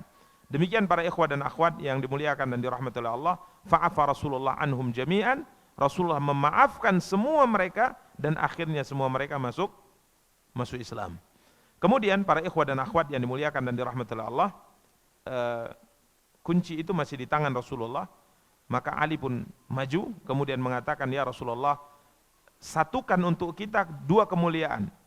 Kita Bani Hashim, sebagaimana tadi disebutkan, masih dipertahankan memberi makan dan minum jamaah haji. Coba satukan ya Rasulullah SAW, kunci juga kita yang megang. Ya, serahkan kunci juga. Ini adalah pembahagian kemuliaan yang sudah disepakati dari zaman jahiliyah. Ini sudah berlalu pembahasannya di awal-awal pembahasan kita di jilid pertama. Tapi Rasulullah SAW mengatakan, mana Utsman bin Talha? Mana Utsman bin Talha? Panggil Utsman bin Talha. Maka dipanggil lagi Utsman bin Talha. Kemudian fadu'iya lahu, maka dipanggil. Kemudian Rasulullah SAW mengatakan, haka miftahaka ya Utsman. Ambil kunci Ka'bah ini wahai Utsman. Ini kunci yang kau harus jaga. Al-yawma yawmu birrin wa wafa. Ini adalah hari baik dan hari menepati perjanjian. Kemudian Nabi mengatakan, khuduha ya Bani Abi Talha talidatan khalidatan la yanzi'uha minkum illa zalim. Ambillah wahai keluarga Abi Talha selama-lamanya, ini hak kalian dan tidak ada yang merampasnya dari kalian kecuali adalah orang yang zalim. Ya, sehingga sampai hari ini keluarga ini masih bertugas untuk memegang kunci apa? Ka'bah. Demikian para ikhwah dan akhwat yang dimuliakan dan dirahmati Allah. Dalam kondisi seperti ini, pengawalan Rasulullah SAW sudah mulai mengendur. Karena situasi sudah mulai apa? Kondusif. Maka di sini Abu Sufyan yang baru masuk Islam punya niatan yang buruk. Ya, punya niatan yang buruk. Maka kala itu Nabi SAW pergerakan beliau tidak lagi dikelilingi ya. Jadi beliau sudah posisinya karena situasi kondusif, jadi pengawalan beliau itu tidak terlalu ketat. Sehingga Nabi SAW posisinya berada di depan, pasukan berada di belakang. Maka Abu Sufyan kala itu mengatakan ini kesempatan jihad batin beliau. Ini kesempatan tepat nih kalau aku bunuh ini orang gitu. Kemudian tiba-tiba Nabi SAW tatkala mendekat, dia pukul pundakku. Dia pukul pundakku. Kalau itu kau lakukan, maka kau akan sengsara, kata Rasulullah. Allahu Akbar. Ini Nabi ini. Ya. Ya. Maka qala Abu Sufyan, atubu ila Allah wa astaghfirullah mimma tafawwahtu bihi. Aku bertobat kepada Allah dan mohon ampun atas apa yang aku niatkan ini. Ya. Maka Abu Sufyan kemudian mengatakan ma'ekontu an-nabi hatta sa'ah. Baru kali inilah aku yakin 100% dia Nabi. Nah, gitu. Ya, perjalanan hidup ya maklum. Ya, perjalanan hidup seperti ini. Ya, tidaklah mudah kita berbicara orang yang punya jiwa seperti Abu Bakar. Ya, bahkan Nabi SAW katakan, aku tawarkan Islam kepada banyak orang dan tidak ada yang aku tawarkan kecuali ada keraguan untuk masuk Islam atau menolak. Ada keraguan, walaupun pada akhirnya dia masuk Islam, kecuali siapa? Abu Bakar. Ditawarkan Islam, langsung dia terima tanpa keraguan. Tapi yang lainnya masih ada, siapapun dia, kata Rasulullah. Jadi kelas jiwa atau hati Abu Bakar ini luar biasa. Ya, ini luar biasa. Makanya hal yang seperti ini maklum manusia.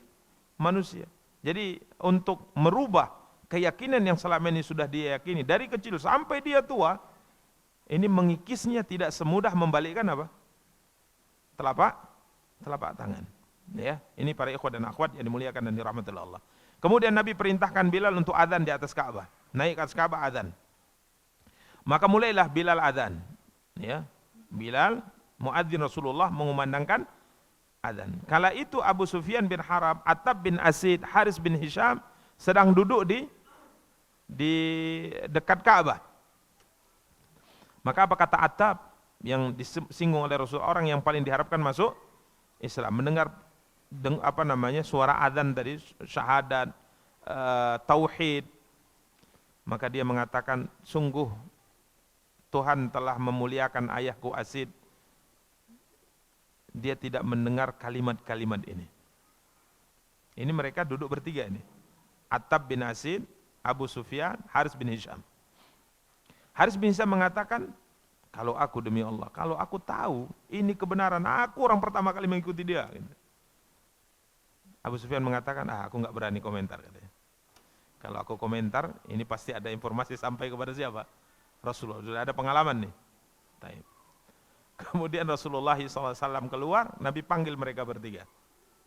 Sungguh aku tahu apa yang kalian bicarakan tadi, kata Rasulullah. Kemudian Nabi sebutkan, adapun engkau, Attab bin Asid, kau bilang gini tadi.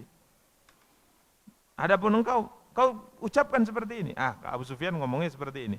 Akhirnya keduanya masuk Islam. Mereka mengatakan, kami bersaksi bahwa engkau adalah utusan Allah karena tidak ada seorang pun yang tahu pembicaraan kami bertiga ini. Akhirnya semua mereka masuk Islam. Demikian para ikhwah dan akhwat yang dimuliakan dan dirahmati Allah. Kemudian di hari itu Nabi SAW mengerjakan sholat 5 waktu dengan satu wudu. Jadi beliau tidak sholat zuhur, asar, maghrib dan isya dengan satu wudu. Artinya beliau tidak memperbaharui apa? Wudunya. Karenanya para ulama mengatakan memperbaharui wudu itu tidak wajib. Artinya kalau kita masih suci, maka tidak ada kewajiban bagi kita untuk apa? Berwudu kembali. Jadi boleh orang sholat asar dengan wudu zuhur, lanjut maghrib dengan wudu zuhur, waktu mengerjakan sholat isya wudu zuhur, dan kalau bisa subuh juga dengan wudu zuhur nggak apa-apa. Tapi kayaknya untuk kita apa? Mustahil lah. Jangankan maghrib wudu zuhur, asar wudu zuhur saja hampir nyaris tidak ada. Kalau mereka ya yang hidup jazirah Arab kadang-kala bisa tahan ya, bisa tahan. Kalau kita ya insyaallah ini semua sudah batal nih kayaknya. Ya. Karena ya kondisi cara makan kita, apa yang kita makan, kondisi cuaca dan sebagainya tidak sulit ya untuk melakukan sebagaimana yang dilakukan oleh mereka. Kemudian para ikhwah dan akhwat yang dimuliakan dan dirahmati Allah, tatkala Nabi SAW sedang duduk di masjid, datanglah Abu Bakar membawa ayahnya. Dia tuntun ayahnya, sudah tua. Ya, Utsman namanya atau dikenal dengan Abu Quhafa. Maka apa kata Rasulullah tatkala Abu Bakar susah-susah menuntun pelan-pelan ayahnya karena sudah tua, maka Rasulullah mengatakan, "Hal tarakta syaikha fi baiti hatta akuna ana atihi fi." Abu Bakar, kenapa engkau tidak tinggalkan ayahmu di rumah saja? Ya, karena sudah tua, jalan pun sudah susah. Ya, perlahan-lahan dituntun untuk menemui Rasulullah SAW. Biarlah aku saja yang mendatangi rumahnya. Kita datangi rumahnya, jangan dia yang datang. Subhanallah. Ini bentuk apa? Tawadu dan menghormati orang yang lebih tua. Tapi Abu Bakar mengatakan, tidak ya Rasulullah, dia lebih berhak berjalan walaupun susah payah untuk menemui Anda. Untuk menemui apa? Anda. Maka kemudian dia dudukkan ayahnya di hadapan Rasulullah. Kemudian Nabi SAW mengusap dadanya. Kemudian Nabi mengatakan, aslim taslam. Abu Quhafa, Utsman, masuk Islamlah engkau. Engkau akan selamat dan dunia akhirat. Maka akhirnya beliau masuk Islam. Dan rambut janggutnya itu semuanya sudah apa? Sudah putih. Nabi mengatakan, rubah ubannya ini, kata Rasulullah SAW, dengan disemir, tapi jangan disemir dengan warna apa? Warna hitam. Di sini Abu Bakar menangis, radhiyallahu ta'ala. Ya, beliau menangis. Apa kata beliau? Ya, ditanya oleh Rasulullah SAW, "Ma yubkik?" Apa yang membuatmu menangis? Faqala sallallahu alaihi wasallam, "Li an takuna yadu ammika makana yadihi wa yuslim wa yuqirrallahu ainaka ahabba ilayya min ayyakun." Abu Bakar menangis ya, tatkala ayah masuk Islam, mengikrarkan keislaman di hadapan Rasulullah SAW. Kemudian Nabi bertanya kepadanya, apa yang menyebabkan kau menangis? Maka Abu Bakar mengatakan, sesungguhnya ya, yang lebih aku harapkan saat ini adalah tangannya Abu Talib yang memegang tanganmu. Jadi beliau teringat siapa? Abu Talib. Sebenarnya aku lebih senang ya Rasulullah jika hari ini yang berjabat tangan denganmu dan masuk Islam adalah pamanmu. Ini persis seperti perkataan siapa tadi? Umar bin Khattab. Karena mereka semua ini sahabat-sahabat terkemuka yang kecintaan mereka adalah membahagiakan siapa? Rasulullah SAW. Bahkan mereka bisa mengesampingkan kesukaan, kecintaan, keinginan mereka di atas keinginan kecintaan siapa? Rasulullah. Kalau Umar tadi mengatakan, di saat Abbas mengatakan, tunggu dulu hai Umar, sesungguhnya engkau berani mengatakan ini terus, meminta untuk memenggal lehernya, karena engkau tahu dia ini bukan dari kabilahmu. Kalau seandainya engkau dari kabilahmu, niscaya engkau tidak akan mengucapkan itu. Maka apa kata Umar? Tunggu dulu hai Abbas, sesungguhnya keislamanmu, di saat engkau Islam, itu lebih aku cintai daripada keislaman ayah kandungku Khattab kalau dia masuk Islam. Nah di sini Abu Bakar subhanallah, tatkala ayahnya masuk Islam dia senang, akan tapi dia lebih senang lagi, lebih bahagia lagi jika seandainya Abu Talib dulu masuk apa? Islam. Hari ini mungkin menjabat tangannya, jika Abu Talib datang menjabat tangannya kemudian masuk Islam, ini lebih aku cintai, lebih aku sukai daripada ayahku yang masuk Islam hari ini. Ini para ikhwan dan akhwat yang dimuliakan dan dirahmati Allah, akan tapi takdir yang sudah ditentukan oleh Allah Subhanahu wa taala. Allah berfirman, innaka la tahdi man ahbabta walakinallaha yahdi may yasha. Ya, engkau tidak akan bisa memberi petunjuk kepada siapapun sekalipun orang yang engkau cintai, akan tapi Allah akan memberikan petunjuk kepada siapapun yang dia kehendaki. Semoga Allah SWT memberikan petunjuk kepada kita dan memberikan petunjuk kepada orang-orang yang kita cintai. Amin ya rabbal alamin. Taib, para ikhwah dan akhwat yang dimuliakan dan dirahmati oleh Allah SWT, tidak lama kemudian datang Sa'ib bin Abi Sa'ib. Sa'ib bin Abi Sa'ib ini adalah teman karibnya Rasulullah. Ya, dia adalah sahabat karibnya Rasulullah SAW. Sehingga dalam sebahagian cerita disebutkan beliau sampai berbisnis berdua dengan Rasulullah SAW di beberapa pasar-pasar di masa jahiliyah. Kemudian orang-orang datang, tatkala Sa'ib datang, orang-orang mengatakan, ini Sa'ib ini ya Rasulullah SAW, orangnya gini. Maka Nabi mengatakan, tak usah kalian beritahu aku siapa dia, karena ini teman karibku di masa jahiliyah. Ya, di masa jahiliyah. Kemudian Sa'ib mengatakan, benar ya Rasulullah, aku teman dekatmu di masa jahiliyah, dan engkau adalah sebaik-baik teman ya Rasulullah. Kemudian Nabi mengatakan, Sa'ib, coba engkau lihat akhlak baikmu dulu yang pernah engkau buat di masa jahiliyah, lakukan ia juga di dalam Islam. Muliakan tamu, muliakan anak yatim, berbuat baiklah engkau kepada tetanggamu. Ini sifat yang dulu dilakukan oleh Sa'ib bin Abi Sa'ib radhiyallahu ta'ala anhu. Kemudian di antara yang masuk Islam juga mendatangi Rasulullah adalah Fudalah bin Umair. Fudalah bin Umair. Ya, ini saudaranya Mus'ab bin Umair radhiyallahu ta'ala anhu. Kala itu para ikhwan dan akhwat yang dimuliakan dan dirahmati oleh Allah Subhanahu wa taala, dia sebenarnya mendekati Rasulullah SAW tatkala Nabi sedang tawaf, tujuannya untuk membunuh Rasulullah sallallahu alaihi wasallam. Maka tatkala dia mendekat hendak membunuh, Nabi mengatakan, "Afudalah, kamu Fudalah ya?" Maka dia mengatakan, "Benar ya Rasulullah." Maka Nabi mengatakan, "Apa yang kau niatkan? Engkau sedang berniat untuk melakukan apa?" Ya, dia mengatakan, "Tidak ada ya Rasulullah, saya menyebut nama Allah, saya sedang berzikir." Fadhahika Rasulullah. Maka Nabi pun tertawa. Kemudian katakan, "Istighfar antum," kata Nabi. Istighfar. Ya, kemudian Nabi letakkan tangannya di dada Fudalah sehingga jantungnya mulai apa? Tenang. Karena orang yang hendak melakukan itu kan ya jantungnya kencang, berhasil atau tidak dan sebagainya, gusar. Maka sampai tenang, detak jantungnya, kemudian diangkat oleh Rasulullah tangannya.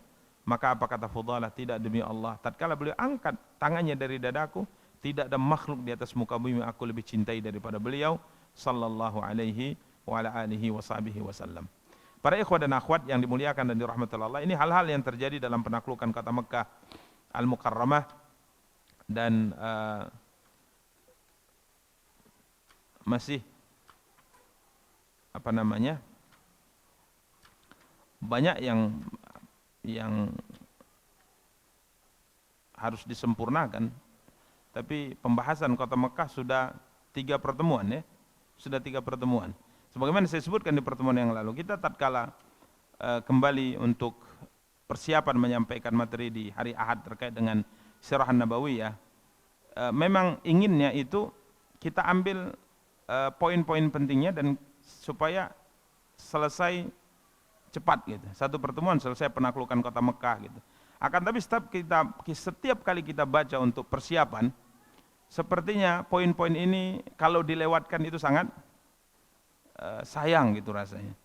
Ya, walaupun mungkin kita sendiri telah pernah membacanya, akan tapi mengulangnya, menyampaikannya itu ada kepuasan tersendiri. Karena ini adalah sirah An-Nabawiyah. Ini perjalanan hidup siapa?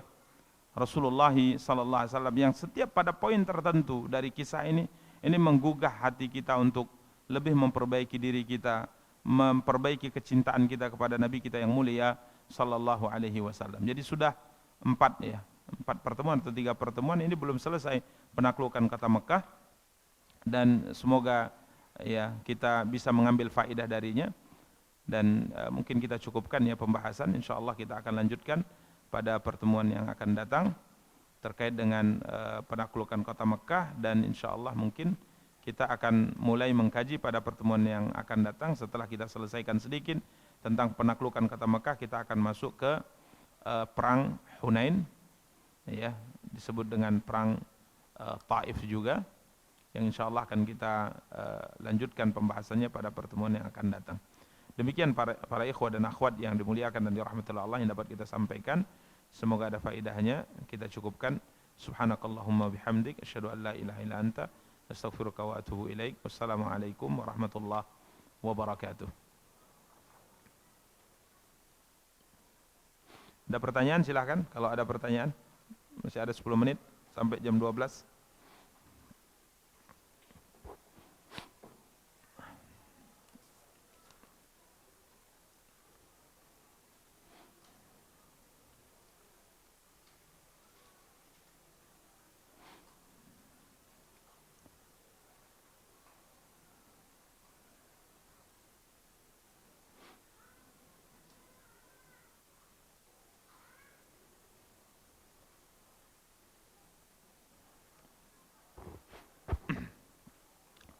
Taib, ini pertanyaan berkaitan dengan fikih puasa.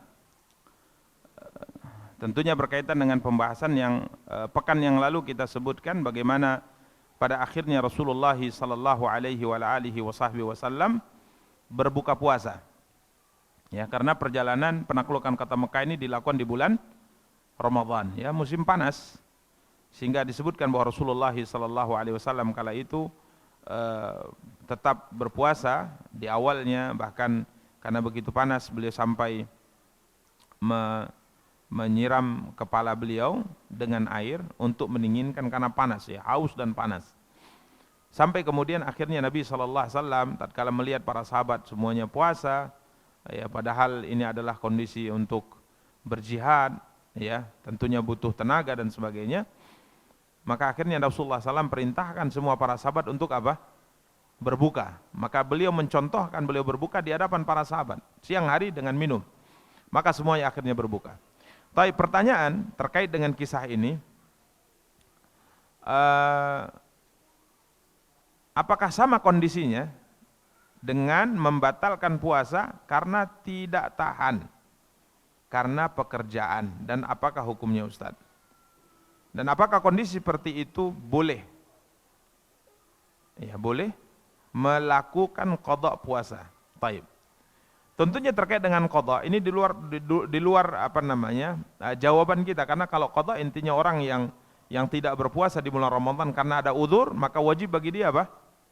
Mengqada. Faman kana minkum maridan aw ala safarin fa iddatun min ayamin ukhar. Yang tidak berpuasa karena safar atau karena sakit, maka silahkan dia mengganti di hari yang lainnya. Taib, terkait dengan apakah bisa kondisi berbukanya Rasulullah di penaklukan kota Mekah ini disamakan dengan kondisi, ini karena panas berat akhirnya mereka berbuka, disamakan dengan kondisi orang yang bekerja dan pekerjaannya berat sehingga tidak sanggup apa?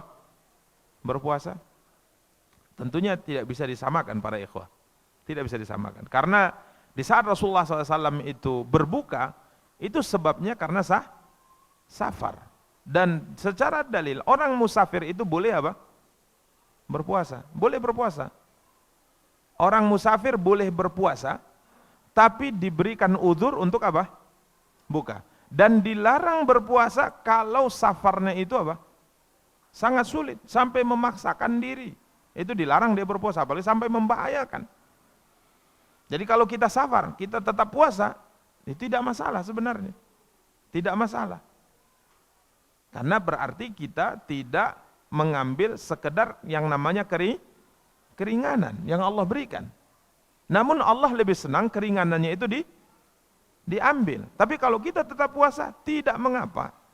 Antum safar, saya tetap puasa, enggak apa-apa, enggak berdosa. Kecuali kalau safarnya berat, antum paksakan apa? Puasa. Orang sakit misalnya, tetap saya sakit memang, tapi saya tetap puasa. Berdosa tidak? Berdosa tidak? Tidak. Antum sakit, antum tetap puasa, tak berdosa. Karena itu keringan, rukhsah yang Allah berikan. Tidak antum ambil, tidak mengapa. Tapi kalau sakitnya berat, membahayakan antum dengan berpuasa, maka di sini antum berdosa. Ya, ini insya Allah bisa dipahami. Jadi kalau terkait dengan apakah ini bisa disamakan dengan orang bekerja yang berat pekerjaannya sehingga ia tidak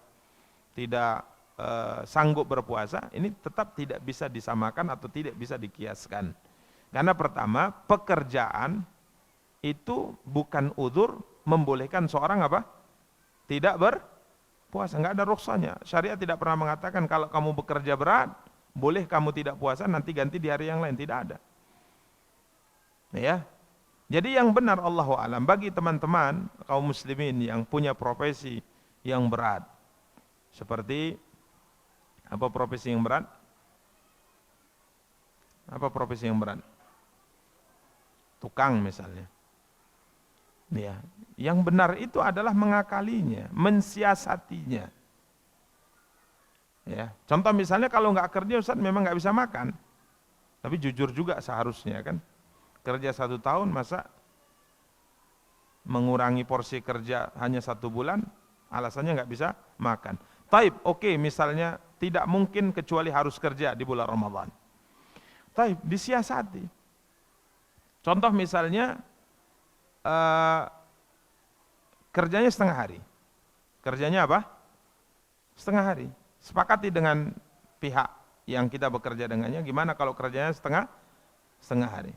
Apalagi kalau kerjanya borongan, kan ini lebih mudah lagi. Ya, setengah hari ya tentunya gajinya setengah hari. Kalau memang majikan atau yang kita kerja dengannya mau setengah hari kerja gajinya 1 hari, alhamdulillah. Ya, mungkin kita tawarkan gimana Pak kalau saya kerjanya setengah hari saja ya gaji setengah hari. Oh enggak apa-apa karena ini Ramadan saya ingin berbuat baik juga. Kamu gaji setengah hari, saya kerja setengah hari, gajinya berapa? Full saya bayarkan. Mas, alhamdulillah. Jadi yang benar disiasati. Kemudian kalau kita katakan juga orang bekerja berat, kemudian boleh bagi dia untuk tidak berpuasa, misalnya, ini juga kadangkala pintu bagi sebagian orang yang menganggap kerjanya berat, padahal tidak berat. Oh kalau saya berarti sudah berat nih Ustaz, sudah memang nggak tahan saya. Ya, jadi intinya para ikhwah dan akhwat, tidak bisa disamakan kondisi orang kerja berat, tidak sanggup berpuasa dengan kondisi Rasulullah dalam penaklukan kota Makkah. Karena saat itu mereka memang dapat udzur karena mereka safar. Sedangkan pekerja ini tidak ada udzurnya. Wallahu taala a'la wa alam.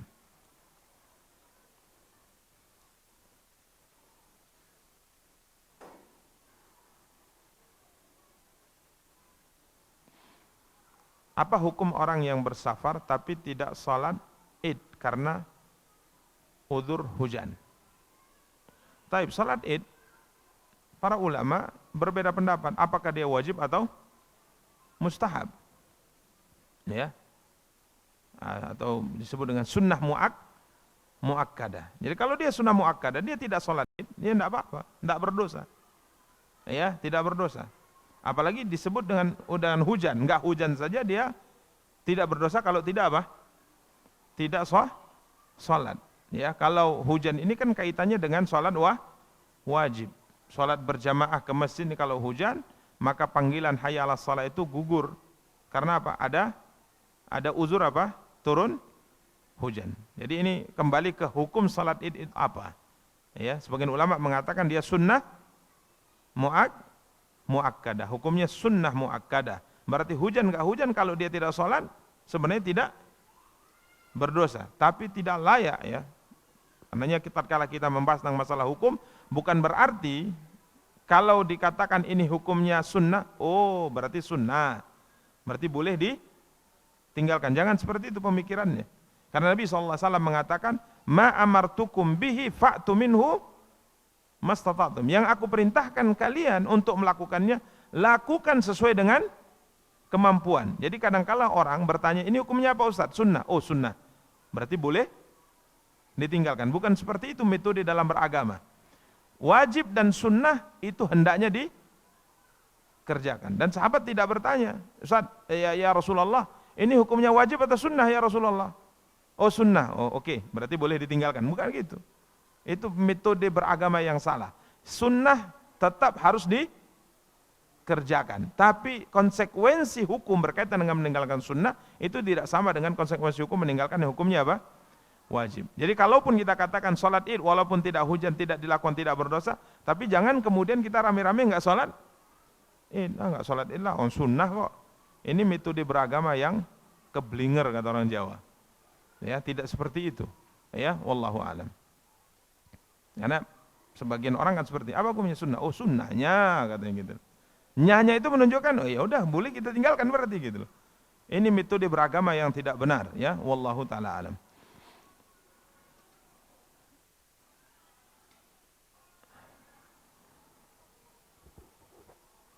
Apakah hukumnya orang yang bersafar tidak sholat berjamaah karena bermukim di tengah ladang jauh dari masjid? Tak usah sebutkan safarnya. Sekarang kita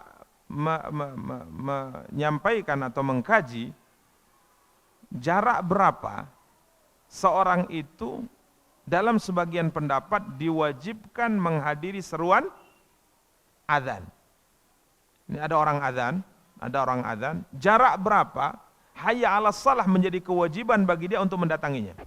Karena hadis sahabat yang buta tatkala datang kepada Rasulullah kemudian mengatakan, ya Rasulullah, sungguh aku tidak punya qaidun yaquduni ilal masjid. Saya tidak punya penuntun yang menuntunku ke masjid. Padahal jarak rumah beliau ke masjid itu ada lembah yang kadangkala pas hujan banjir, ada binatang yang berbisa, enggak ada yang menuntunku. Apakah saya harus sholat berjamaah?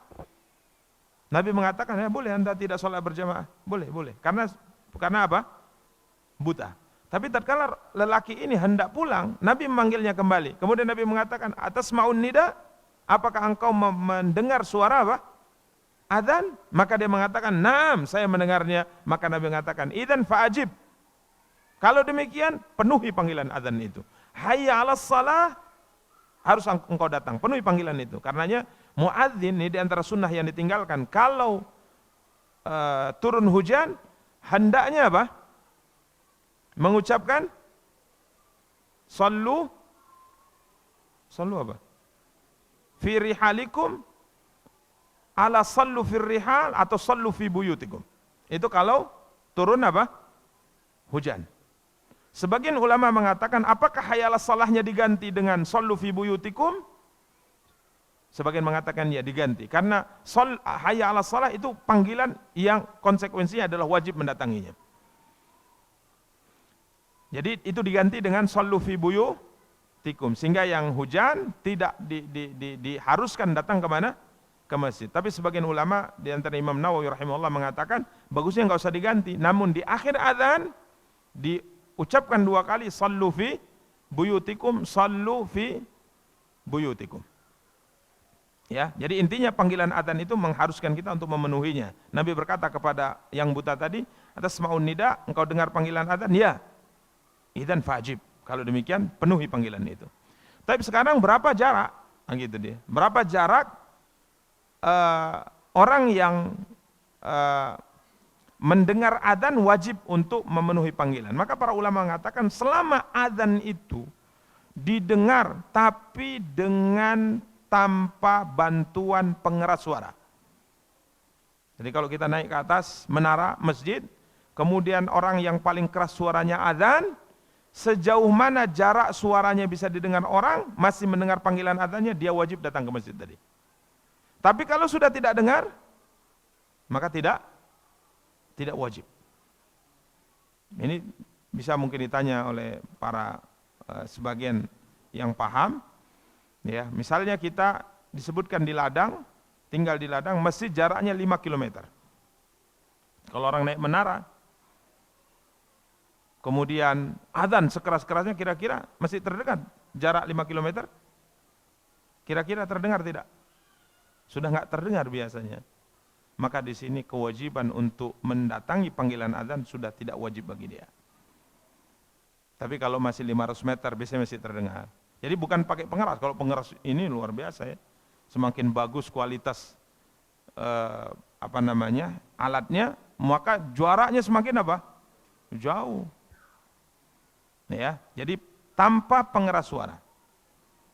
Ya, berapa mungkin 1,5 kilo, 1,5 kilo meter misalnya, itu masih terdengar, maka dia harus datang.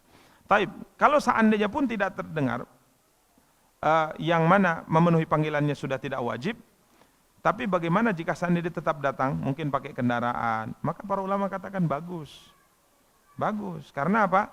Setiap usaha kita untuk melaksanakan semua ketaatan itu dihitung pahala. Tapi kalau kaitan dengan wajib tidak memenuhi panggilannya, maka ini kita disebutkan para ulama, kalau ia tidak lagi mendengar suara seruan adzan dengan normal tanpa bantuan alat suara, maka sudah tidak ada kewajiban untuk memenuhi panggilan tersebut. Demikian para ikhwah dan akhwat yang dimuliakan dan dirahmati Allah. Jadi kaitannya bukan safarnya. Kaitannya bukan safarnya, akan tapi sejauh mana tempatnya dengan masjid yang dikumandangkan adzan tanpa menggunakan alat pengeras suara. Wallahu taala alam. Baik, kita cukupkan pembahasan kita. Kita berdoa kepada Allah SWT, semoga Allah SWT memberikan faidah untuk kita semua atas apa yang kita sampaikan dan jawaban yang kita bisa jawab. Wassallallahu ala nabiyina Muhammad wa ala alihi washabihi wattabi'in wa akhiru da'wana anil hamdulillahi rabbil alamin. Wassalamualaikum warahmatullahi wabarakatuh.